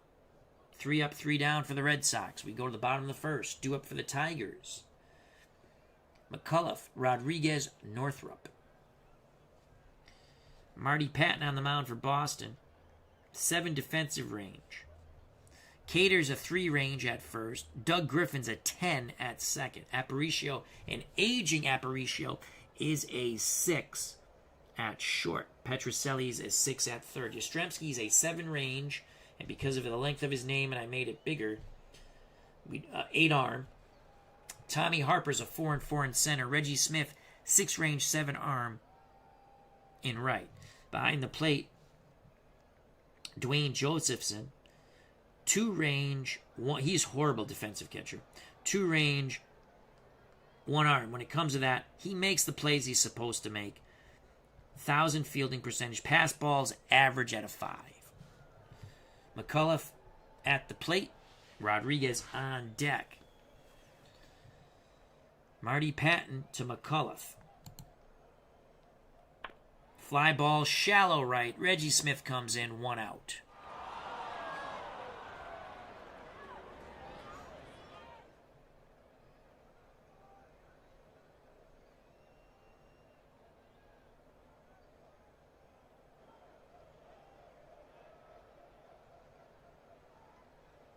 That will bring up Aurelio Rodriguez. Josephson goes through the signs. Patton's ready. He rocks and deals to Aurelio Rodriguez. Grounder to Cater. You better make the play. Danny steps on the bag. 2 away. Base is empty for Jim Northrup. He's a left-handed batter. K-line on deck. You don't want to face K-line. But Northrup, you're looking at a 38.8% chance of getting on. Here's the pitch to Northrup. 2 outs, no one on. Fly ball center field. Harper going back. The side is retired. Harper has it. Top of the second. No score here in Detroit. Lolich back up on the bump for the Tigers. The Red Sox will send Smith, Petrocelli, Danny Cater. Reggie Smith awaits the Lolich offering. Pitch homeward bound. Smith, switch hitter, batting righty, works a walk. So Reggie Smith at first. Cash will hold him on. Rico Petrocelli at the plate. We're not going to hit and run with Rico. The pitch to Petrocelli. Grounder to Rodriguez around the... No, he's only plays the first. Smith had really... must have been going... Because, wow, I thought they were going to go around the horn to that. Only play for Rodriguez. He never even looked to second. He went to Cash. Smith advances to second. 1 out. Smith in scoring position for Danny freaking Cater. Here's the pitch to Cater. That's Danny Cater. Pops it up behind the plate. Freehand tosses his mask aside. Can Freehand make the play? Yes, he will. No, yes, he does make the catch. 2 outs. He juggled it, but held on. Danny freaking Cater. We traded Sparky Lyle for Danny Cater. Boy, could we have used Sparky Lyle in 72. 2 outs for Doug Griffin. Smith at second. He'll be off on contact. Should score on any hit to the outfield. Lolich to Griffin. Fly ball center field going back to his left. Northrup. Side retired. We go to the bottom of the second. No score here in Detroit. Second game of our doubleheader. Our first game was magnificent. If you just joined, I won't spoil it. Go back and watch. For the Tigers, K-Line, Cash, Horton to face Marty, Pattin. K-Line, percentage of getting on, 25.9. You know what? He only walks 3.2% of the time. We're going to go pitch around. Let's see if we get K-Line to chase. He took that outside pitch to right center. We got him to chase, but he got a base hit. D. Scott Howard, the Goat Whisperers, joined us. Christopher Slovak, how you doing? Check out those wonderful channels. So K-Line at first. We're throwing over. He gets back. He shortens his lead a bit. We're going to pitch out. K-Line doesn't go. Cash at the plate. Throw over again. K-Line gets back. Now the pitch to Cash, a very dangerous hitter. Strikes out Cash. All right, got him on the fastball. Big swing and a miss. Cash was trying to take it out of Detroit. 1 out, 1 on, Willie Horton. Horton, I'm looking here at these percentages. You're looking at a 23.3. Horton, in actuality,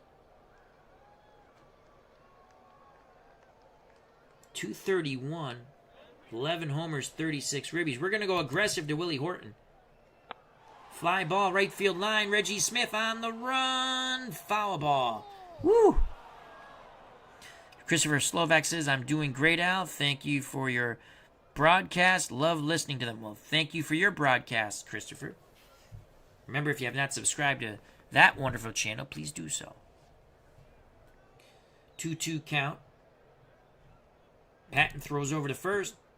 K-Line gets back. 2-2. Here's the pitch out. Ooh, I thought they were going to go 3-2. Now the pitch to Horton, full count. Fly ball. Carrying to right center. Reggie Smith looking up. It is gone. Willie Horton gives the Tigers a 2-0 lead. That was a crush shot. 379 upper deck. Let's watch the replay.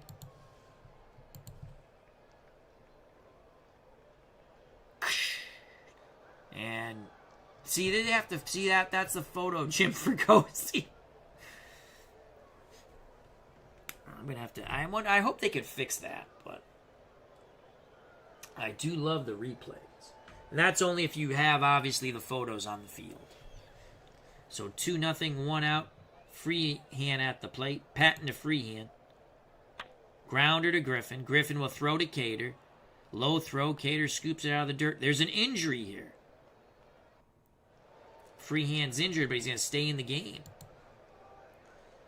2 outs. 2-0. Bottom of the second. Ed Brinkman at the plate. the windup and the pitch to Brinkman.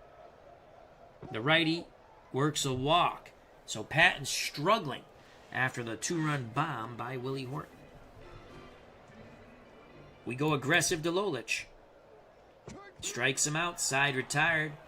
Tigers strike first as they bare their claws and teeth. A 2-run bippity-boppity boom to the moon by Willie Horton. Boom went the ball, and Horton touched them all. To the moon, Alice, to the moon.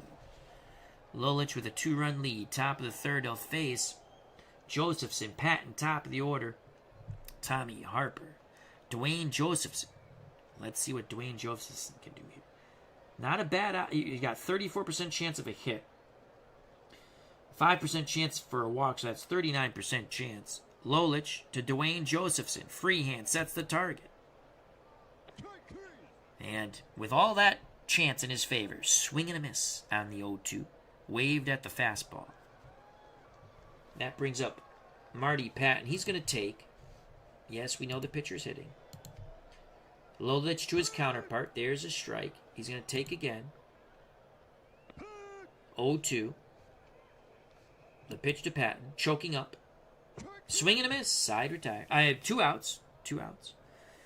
Top of the order, Tommy Harper. Bunt hit for Harper. Come on, Tommy. Oh, he bunts it foul. 0-2. Grounder up the middle past Lolich, but Brinkman's behind the bag. Throws to first. Great. Oh, it's an error. Oh, they got him. I thought it was an error. Let's watch that over. Cash was able to corral the throw. He bobbled it, but maintained possession of the ball, I guess, to get Harper.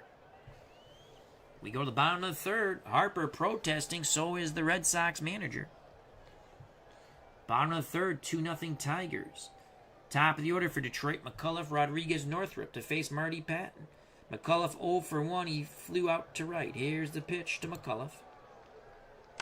Grounder to Cater. Cater wins the foot race to the bag, 2 away. McCullough would go on to play for the Red Sox, wouldn't he? 1 out for Aurelio Rodriguez. 0 for 1. We're going aggressive. We're going to go right at Rodriguez. Pattin rocks and deals. Swing and a miss. All right, 2 outs. Base is empty for Northrup. The pitch to Jim. Grounder hard to second. Griffin over to Cater. Side retired. Top of 4. 2-0 Detroit. Lolich back up on the bump will face Aparicio, Yastrzemski, and Reggie Smith. The pitch to little Louis Aparicio, 0 for 1. Aparicio grounds it to Brinkman, ranging to his right. The shortstop fires a strike to first. 1 out. Yastrzemski's 0 for 1. The pitch to Yaz. Gap shot for Yaz, but K-Line cuts it off. Yastrzemski was thinking to, but goes back to first. Tying run at the plate in Reggie Smith. Reggie Smith walked his first time up. He's got some pop. Switch hitter batting righty. The portly Lolich looks in. Pitch homeward bound to Reggie Smith. Grounder to Rodriguez. McCullough on to Cash. 5-4-3. Just the way the Tigers wanted it to be. Side retired. Bottom of the 4th. 2-0 Detroit from Tigers Stadium. It will be K-Line, Cash, Horton to face Marty Pattin. K-Line's 1 for 1. Singled in the second. The pitch to Al K-Line. Grounder, backhanded by Aparicio at short. He'll throw to Cater. 1 out. Norm Cash is 0 for 1. Looking to cash in. Horton on deck. He had the 2-run homer. Here's the pitch to Cash. Fly ball, left field, deep. Yastrzemski racing towards the wall in the corner, makes the catch. Nice catch by Yaz. Phenomenal catch. 2 outs. The dangerous Willie Horton at the plate. Let's go pitch around to Horton. Horton chases, chops it to Petrocelli. Third baseman throws to Cater. 1-2-3, go the Tigers. Top of 5, 2-0 Detroit. It'll be Petrocelli, Cater, Griffin to face Mickey Lolich. The pitch to Rico Petrocelli. Base hit, right field. Petroselli at first, very slow of foot. Cash holding him on for some bizarre reason. Danny Cater at the plate. We're going to go hit and run with Cater. He does that okay. Grounder slowly to first. That should take Petroselli to second. It does. Lolich covers the bag. It was a swinging bunt for Danny Cater. One out for Doug Griffin. Here's the pitch to Dougie. Grounder to Brinkman. Petroselli stays put. 2 away as Brinkman throws to Cash. Dwayne Josephson steps to plate, but Marty Pattin on deck. Will they pitch to Josephson? They do. Josephson grounds it weakly to second. McCullough makes the play. Petroselli stranded at second. Bottom of the 5th, 2-0 Detroit.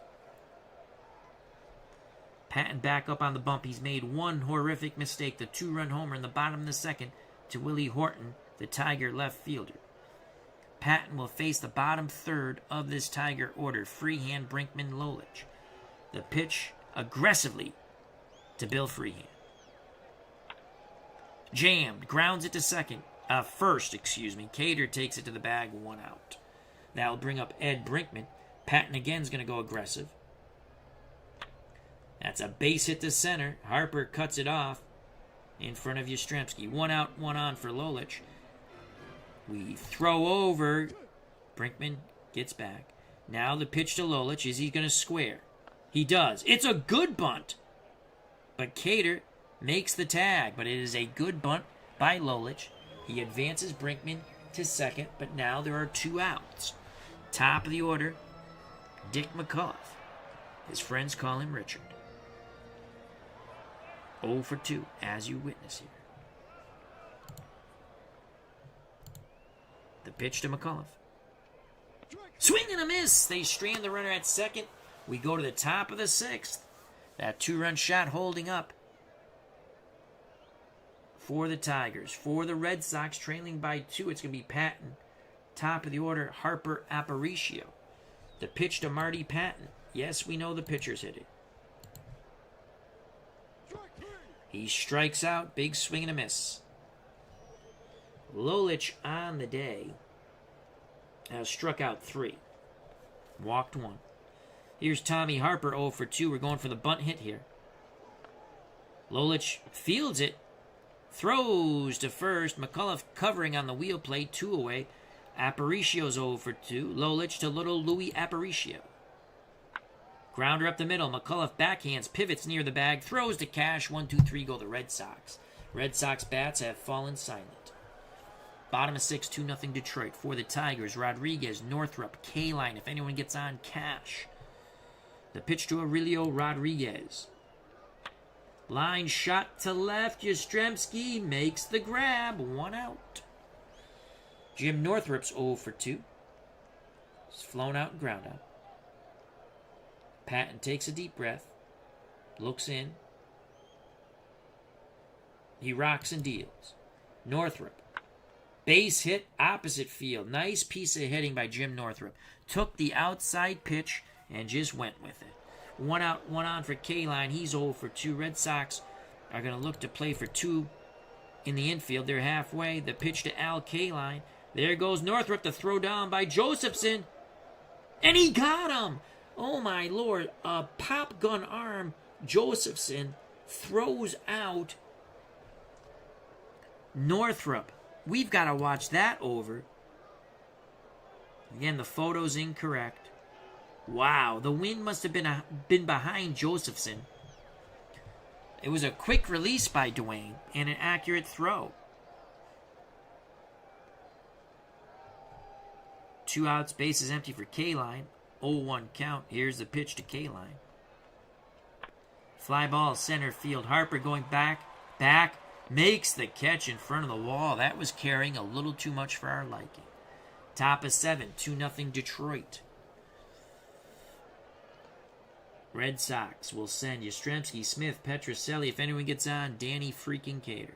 The pitch to Yaz, 1 for 2. Yastrzemski, fly ball, deep center. Northrup going back, and he makes the catch. Deepest part of the park. 1 down. Reggie Smith 0 for 1.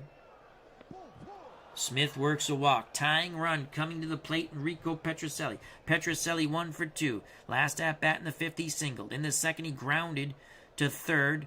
Smith advanced to second. Petrocelli needs to go bippity-boppity-boom. The pitch to Rico. Oh, the throw over. Smith just gets back. Smith is going to try to steal out. Smith is off and running. Freehand throws it down. Smith is safe. First stolen base for the Red Sox. Reggie Smith. Petrocelli. 1-0 count. Green light to Rico. Swing and a miss. So Lolich battles back to get Petrocelli via the K. Danny Cater at the plate. I'm barfing in my mouth. Cater's 0 for 2. We are in the top of the 7th. I'm pinch hitting for Danny Cater. Oops, didn't want to do that. Who do we have on the bench?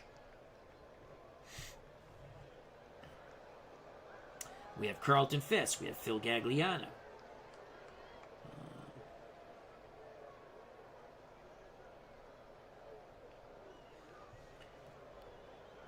We're going to go Carlton Fisk here. Here comes Fisk. The pitch to the youngster Pudge. Hard hit ball to Rodriguez. Makes the play look easy. Side retired. Nice play by Rodriguez. All right, so Josephson can play first.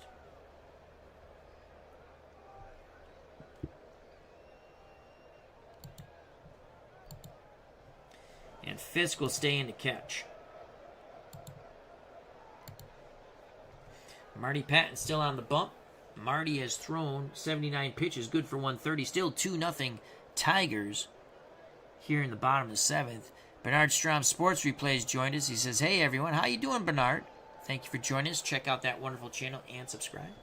Here's a pitch from Pattin to Cash. Grounder to Petrocelli to his right. Throws to Josephson. No longer behind the plate. He's at first base. Fisk behind the plate. 10 range, 7 arm. Josephson's a 4 range at first. Danny Cater is where he belongs, on the freaking bench. Though he's a good defensive first baseman. 1 out. Willie Horton's 1 for 2. Pattin goes aggressive to Horton.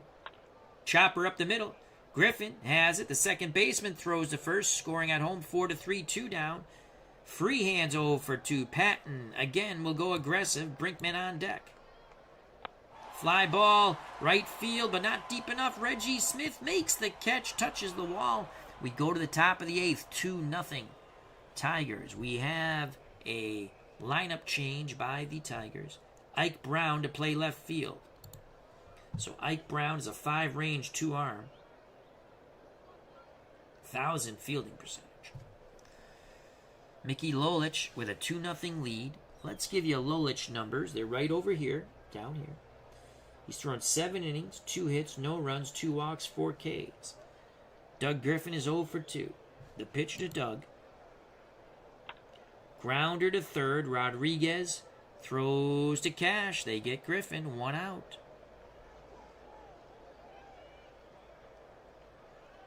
Dwayne Josephson's 0 for 2. Come on, Dwayne. We need you to get on. Base hit! Josephson. That's why we kept him in the game. He could hit a bit. So Josephson's at first. Marty Pattin is not going to... He's pitched a hell of a game. Wiggle out of a couple of things, but the one mistake he made came in the bottom of the second, a 2-run homer to Willie Horton, who's now was lifted for a defensive replacement, Brown, who's now in left.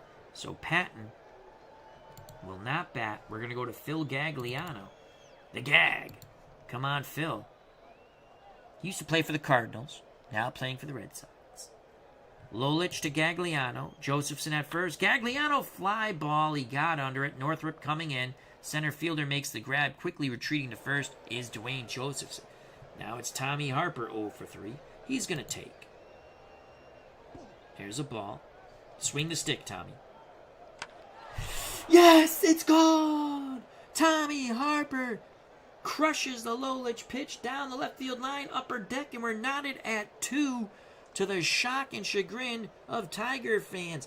Bippity boppity boom goes the ball. Tommy Harper touches them all. To the moon, Alice, to the moon. We're knotted at 2 here in Detroit. What was a happy opening day for Tigers fans has just got not so happy. A clutch 2-out hit for Tommy Harper. Let's watch that video replay. Again, the photos will not be correct. The batter's photo is correct. It's always the runners on base who are not correct. As you can see, that's Jim Fregosi from Game 1 of our doubleheader, Mets and Pittsburgh. What a game that was. And we have another great game with the Red Sox and Tigers this opening day 1972. So that brings up little Louis Aparicio. He is 0 for 3. The pitch to Louis. Come on, Louis. Base hit to center. Red Sox. Oh, we go, Red Sox. Here we go. Yastrzemski is 1 for 3. Yaz is going to take Aparicio at first. There's a strike. Yaz ready to grip and rip. He looked at that curveball. Cash holding Aparicio on. That's a go-ahead run at first. Lolich up to 11 pitches. Freehand goes through the signs. Now the pitch to Yastrzemski. 2 outs. Swing and a miss. The side is retired. Bottom of the 8th. Knotted at 2 thanks to the 2-run homer from Tommy Harper.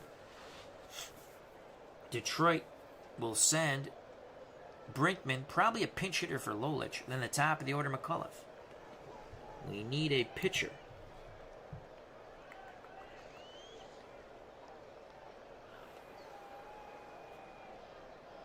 They have righty, lefty, righty.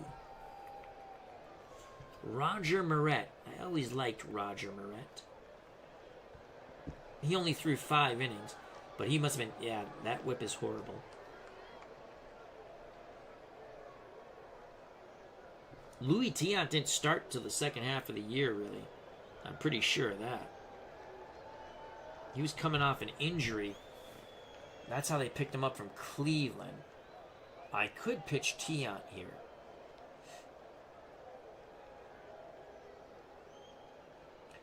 I'm pretty sure Tiant did not start games until later in the season.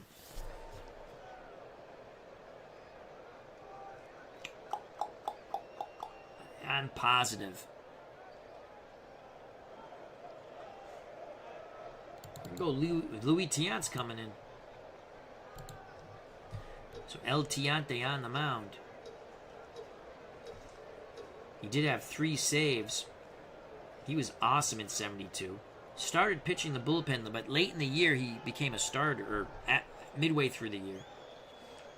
ERA 1.91.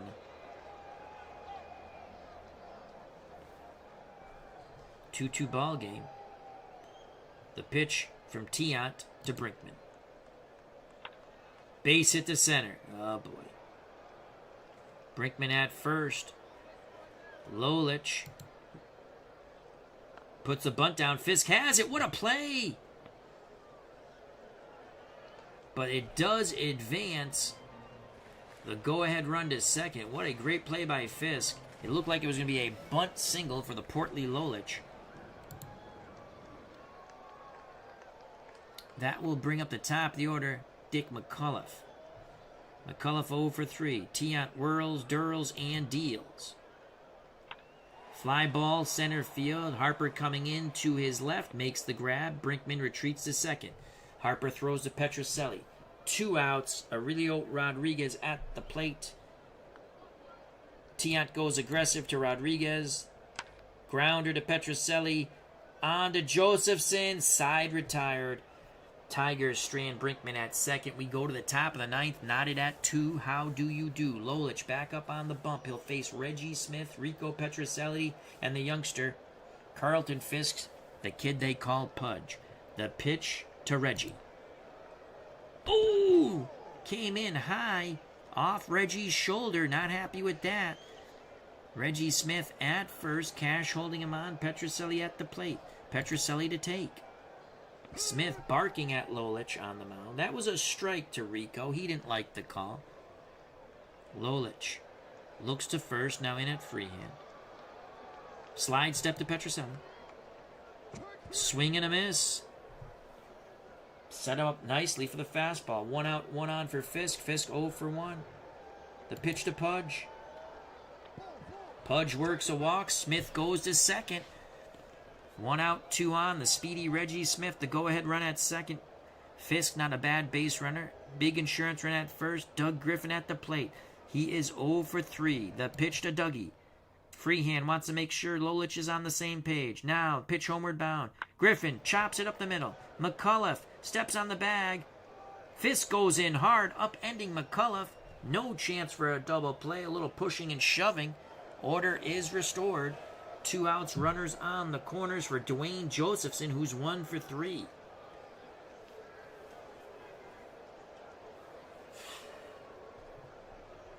The pitch to Dwayne Josephson. Grounder to Brinkman. They'll go the short way to second, forcing Griffin. Red Sox leave him on the corners. We go to the bottom of the ninth, still knotted at 2. The Tigers scored in the second on a 2-run blast by Willie Horton, who's since been lifted for the... he was lifted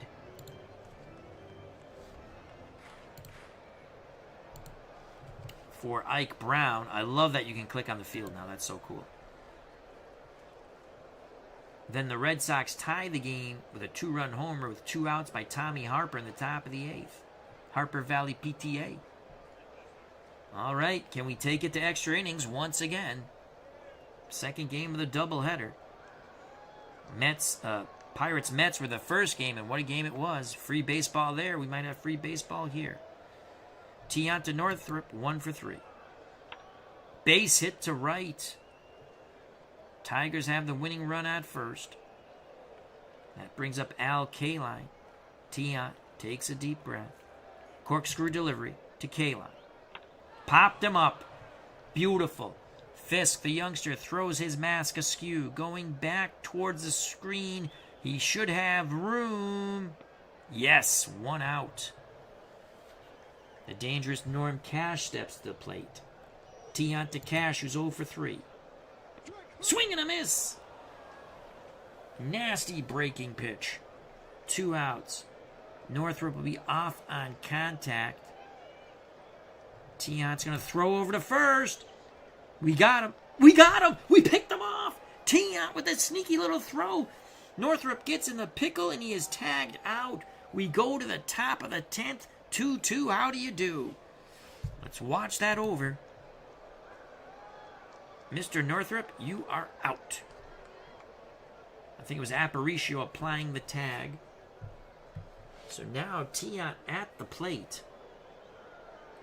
He's thrown 26 pitches. We're going to keep Louis Tiant in. He's going to swing against Lolich. The pitch from Mickey. Tiant chops it weakly to short. Brinkman throws to Cash, 1 down. I don't want to take Tiant out. Here's the man of the hour. Tommy Harper. His 1 hit, a 2-run homer in the 8th that tied it. The pitch to Tommy. Swing and a miss. Lolich a bit gassed now. He's laboring on the mound. 2 outs. Aparicio at the plate. He got Harper on the curve. Here's the pitch from Lolich to little Louis Aparicio. Strikes him out, laboring or not. Lolich gets the Red Sox 1-2-3.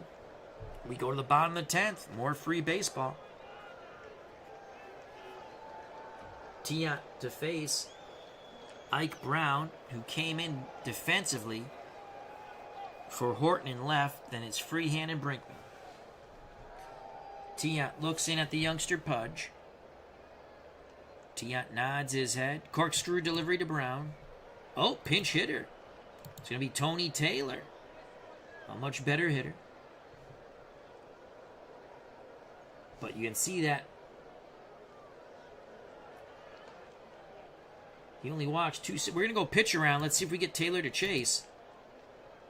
He does. Grounds it up the middle. Aparicio. Nice play ranging towards the second base bag by the Red Sox shortstop. 1 down. That brings up Freehand 0 for 3. Tiant. Arms down to his chest. The pitch homeward bound to Freehand. Oh, Fisk wanted that one, but it's ball 4. Winning run at first. 1 out. Brinkman at the plate. Tiant goes aggressive to Brinkman. Chopper up the middle. Aparicio flips to Griffin. On to Josephson. Double play. 6-4-3. Yes. Top of the 11th. A laboring Mickey Lolich still back up on the bump. 138 pitches. He'll face Yastrzemski, Smith, and Petroselli. Lefty-lefty matchup. Yaz has struggled. He's 1 for 4 today. The pitch to Carl. Fly ball. Right field. He got under it. K-Line makes the catch. It sounded really good off the bat. 1 out. Lolich now 141 pitches. Here's the Reggie Smith. Reggie Smith walks. Another Smith at bat where he gets to first. And that's going to be it for Mickey Lolich. Fred Sherman is coming in. I think that's how you pronounce his name. I think the C is silent. Pretty decent fastball for that day and age. He's a left-handed hurler. The pitch to Petroselli. Come on, Rico. Rico walks. Smith does second. So back-to-back walks by Tiger pitching. Red Sox have something brewing here in the top of the 11th. It's a 2-2 game. The youngster, Carlton Fisk, steps to the plate. He will take. There's a ball. He'll take again. Another ball. Sherman cannot find the plate. Now he does. 1-2 count. Pudge steps out. Steps back in. The pitch to Pudge. 1 out, 2 on. Grounder to Rodriguez around the horn. McCullough, Cash, double play, 5-4-3. So Sherman wiggles out of it. Red Sox squander a golden opportunity. Go to the bottom of the 11th. Knotted at 2. We'll probably see a pinch hitter for Sherman. Yes. Tom Holler. So here's Tom Holler.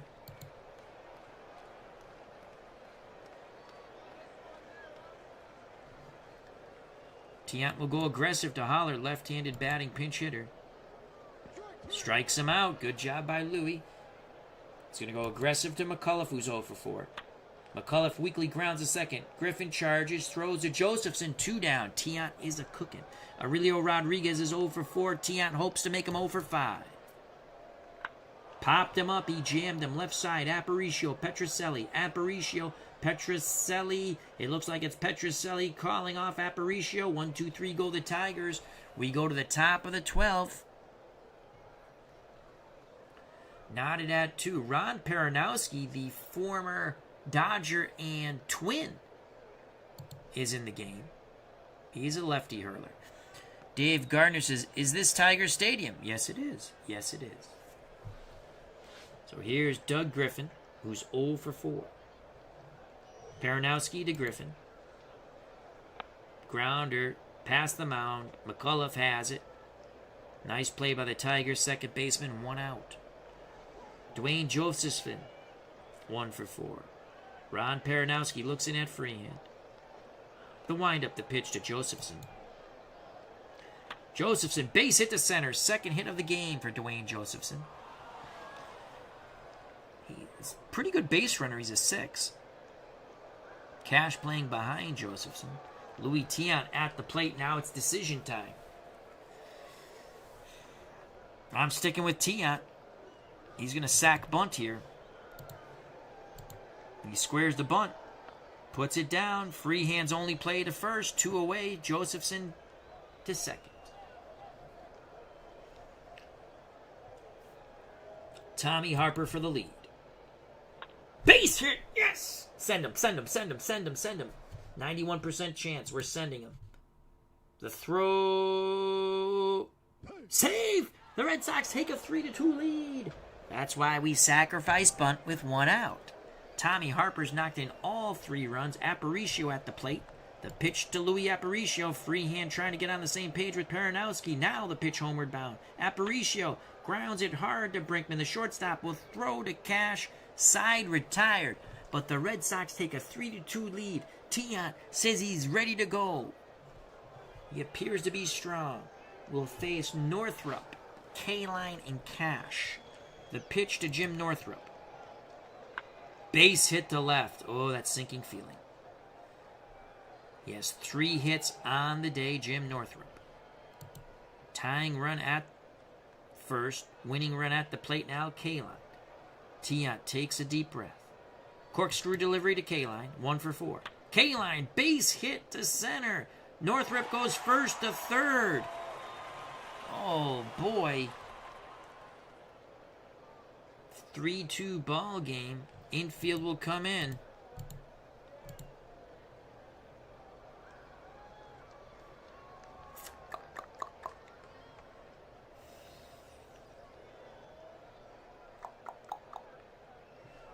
Tiant to Cash. Base hit to right center. We're tied at 3. K-line goes to third. And that's it for Louis Tiant. Bill Lee will come in the game. Oh, no. Again, infield is in. Outfield is in.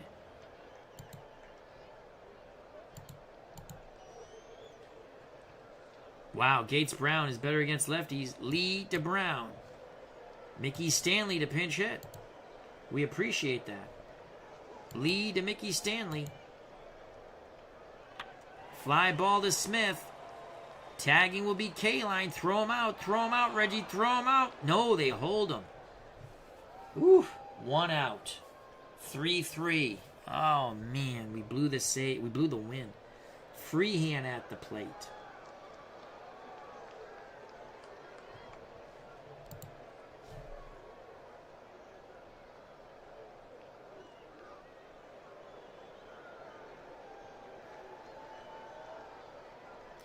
Bobby Bolin is coming in. Bolin to Freehand. Strikes him out. Oh. Infield, outfield back to normal. I think I forgot to switch it to in again, but he struck him out. So Bolin does his JOB there. Now he's going to go to Brinkman. We're going to go aggressive. And he strikes him out.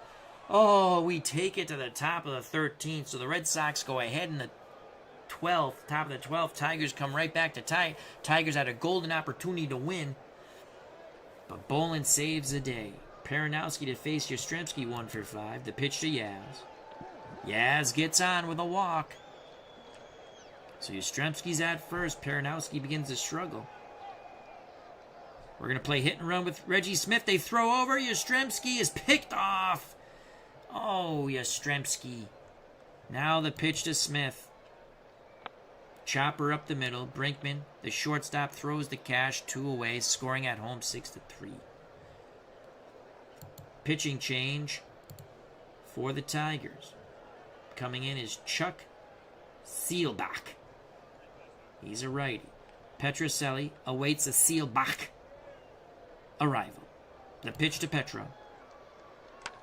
Fly ball deep to center field, but not deep enough. Northrup catches it, touches the wall, tosses the ball to a fan, and jogs in. We go to the bottom of the 13th, 3-3 here at Tiger Stadium. Bolin will face Seelbach. The pitcher grounds to Bolin. Bolin throws to Josephson. 1 out. Sire 0329 says, holy poop, all the fellow. We don't call him that. I know what you mean, though. He says nerds, but we're FOC. There's no nerds in the FOC, baby. As he says hello to Al in the chat. Hope all is well, Sire 0329. 0329, check out his channel. Dick McCullough at the plate. Bolin, to McCullough. Oh, the curveball just missed. They throw over. McCullough gets back. Now the pitch to Aurelio Rodriguez. Fly ball deep right. It is gone. No, it's off the wall. Throw home, Reggie. Throw home. Oh, it's a walk-off double. The Tigers win 4-3 on the Aurelio Rodriguez walk-off double. So we had 2 extra inning epics. One we won with the Mets. Spoiler alert. And the other one we just lost with our beloved Red Sox. Tigers, walk-off double by Aurelio Rodriguez, 4-3. Red Sox had a chance to win it in the prior extra inning. We scored and we gave it up. We got out of the mess, but Aurelio Rodriguez puts the final nail in the Red Sox opening day coffin. Boston 3, Detroit 4. Recap is next. So we don't really have to give you the recap. The walk-off double by Aurelio Rodriguez. Tigers win 4-3. Willie Horton hit a homer, a 2-run homer in the second. That stood up until the top of the 8th with 2 outs. Tommy Harper hit a 2-run homer. Red Sox took the lead 3-2 in the 12th when Tommy Harper singled, knocking in the run. But we could not hold the lead in the bottom of the 12th. Tigers immediately tied it, but Red Sox bullpen wiggled out of that, but could not wiggle out of the bottom of the 13th as the double by Aurelio Rodriguez, the Tigers' third baseman, would end this extra inning opening day game. 4-3 Tigers. Let's go to the pitching.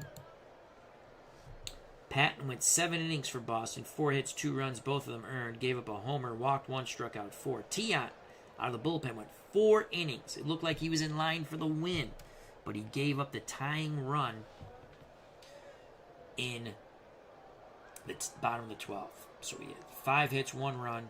It was earned. Walked 1, struck out 2. Bill Lee got his 1 lefty. And Bolin got out of that mess that when they had the first and third that Tiant had left with no outs, but gave up the game-winning run on the walk-off double by the bat of Aurelio Rodriguez. Lolich went 10 1/3 innings, the portly lefty. 5 hits, 2 runs, both earned, 1 homer. The 2-run homer off the bat of Tommy Harper that tied the game in the top of the 8th. 4 walks, 8 Ks. And I believe the C is silent, I think. So that's Sherman. Went 2/3 of an inning, walked 1. Paranowski went an inning and 2/3.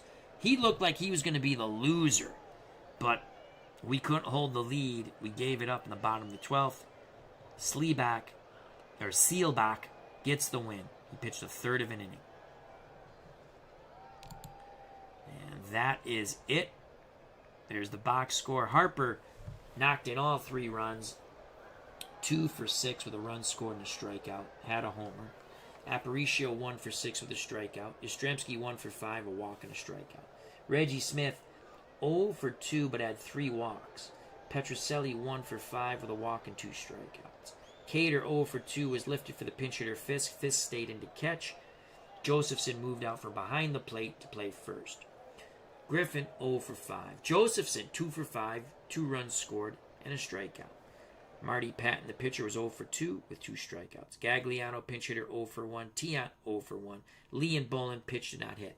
Red Sox, a heartbreaking opening day extra inning loss. 42 at-bats, 3 runs, 7 hits, 3 ribbies, 6 walks, 8 Ks for the Red Sox, 1 homer off the bat of Tommy Harper. Again, that tied it in the 8th.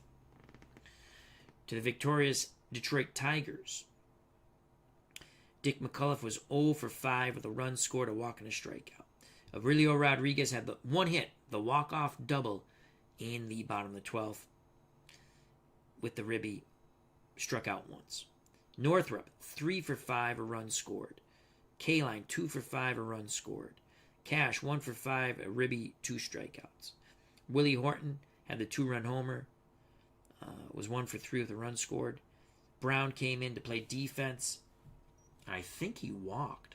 No, he had no at-bat then. Right, because Tony Taylor pinched hit, he was 0 for 1. Stanley pinch hit, he was 0 for 1. Then Jada, we missed that. He played left field at the end, so he did not have an at-bat. He was a replacement, defensive replacement. Freehand, the catcher, 0 for 4, a walk and a strikeout. Brinkman, the shortstop, 2 for 4, a walk and a strikeout. Lolich, the pitcher, 0 for 1 with a strikeout.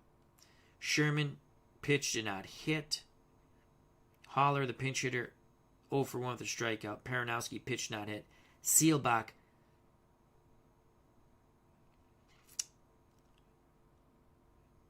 was the winning pitcher and was 0 for 1. He was the last pitcher of record. He got the win. Tigers in victory, 42 at-bats, 4 runs, 10 hits, 4 ribbies, 3 walks. They struck out 8 times. They had a double and a homer. Tigers left 14 runners on base. Red Sox, 19, though. I don't think that's the accurate number. I think we have to go to miscellaneous to get the accurate number. think we do. Yeah, this is the accurate number. I just realized that. Boston left 8 runners on base. Detroit 5. Because that, I remembered, I was like, in the other game, I was thinking about that. I don't think that's the accurate. This is the actual number left on base. Because in the batting, they keep counting like 1, and then when Yastrzemski gets up, it's 1. In reality, it's 1, but they'll say 2, because Aparicio left the runner on, then Yastrzemski left the runner on, then Smith left the runner on. In reality, it's 1 runner. So the accurate total, those are the individual ones, which will be higher, if that makes sense, if you understand what I'm saying. Boston left 8 runners on, Detroit 5. And that's it. What a doubleheader we had. We had 2 extra inning games. Let's go to play. And I'm going to put the rest of the logos and stuff in when I have a chance. So let's just sim out the rest of the day. Milwaukee wins 3-2 over Cleveland. Dodgers lose.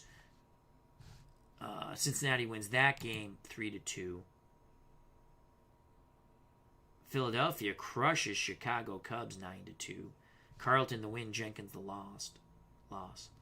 Montreal 3-2 losers to St. Louis. Bob Gibson gets the win for St. Louis. Chicago White Sox lose to Kansas City 3-2. Dick Drago just passed away a little while ago. The win. And I think this is Wilbur Wood, right? I would think that's... Let's go box score for a quick second. I do believe that's Wilbur Wood. Massachusetts native. It's not going to give me that. I think that's lefty. It's got to be Wilbur Wood. The knuckleballer. Minnesota 6-3 over Oakland. Blyleven beats Holtzman. San Francisco 9-5 over Houston. Barr the win. Griffin the loss. Texas, managed by Ted Williams, falls to California 2-0. Atlanta nips San Diego 4-3. Necro gets the win. Kirby the loss. So opening day is done. One of our teams wins in extra innings, the Mets. And you can go here, and then you click box scores. To give you, so we won 2-1 in 10. And as you just witnessed, that was our first game. We had 2 extra inning games. It was a lot of fun. The Red Sox, we lost 4-3 in extras. All right. So that is our first look at Action PC Baseball 2024 gameplay, and we learned some stuff. Thank you for the chat. I'd like to thank Barbara Zeleckman, Jim L., Sire0329, check out that channel. Dave Gardner, check out his channel. And, of course, Digital Dice with Ron Juckett. Bernard Strom Sports Replays, another wonderful content creator. Legend Sports Universe, another fun content creator. With so many content creators in the community and in the chat, it's awesome. Christopher Slovic, thank you for being here. Check out his channel. The Goat Whisperer, D. Scott Howard, was here. JT Dutch, thank you. Midlife Crisis helped me out a lot, along with Jim L. Mark Jones, thank you. Marlon Price, thank you. RJL Network, another fun channel in our community. Please subscribe to that. Cutter Historical has a lot of good stuff. Another channel that you should subscribe to. Scroll up.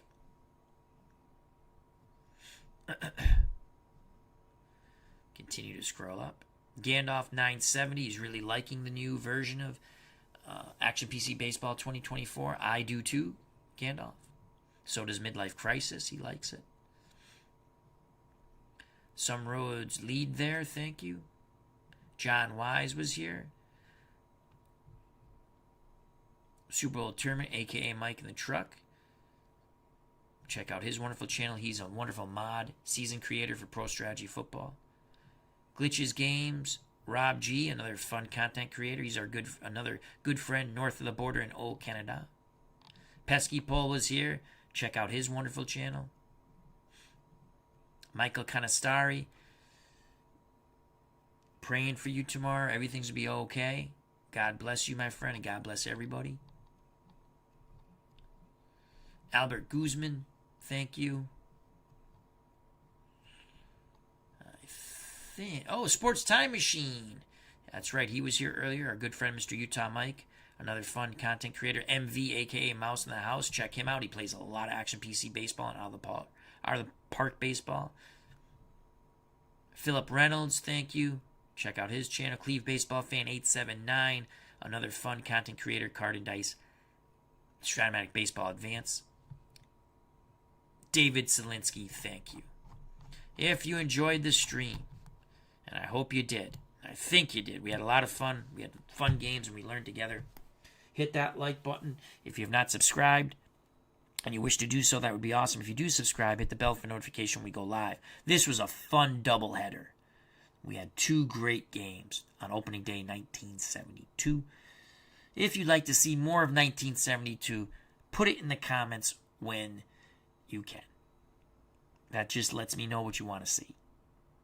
Because I've been playing this in a couple of other sims, and I really like the look of Action PC 2024.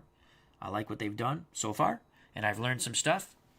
And Ron Jucket's going to be doing unboxing. I don't know if he already did on Twitch, but if he did, check that out, and he'll probably post tomorrow, or maybe he's doing it tomorrow. I don't know. So check that out also. Stay safe, be smart. Treat people the way you want to be treated. Merry Christmas, Happy Hanukkah that just passed, Happy Holidays. God bless. I greatly appreciate everyone's time. We'll see you very soon. Michael Canastari, we love you. We're praying for you. Everything's going to be A-okay with your checkup tomorrow. Peace.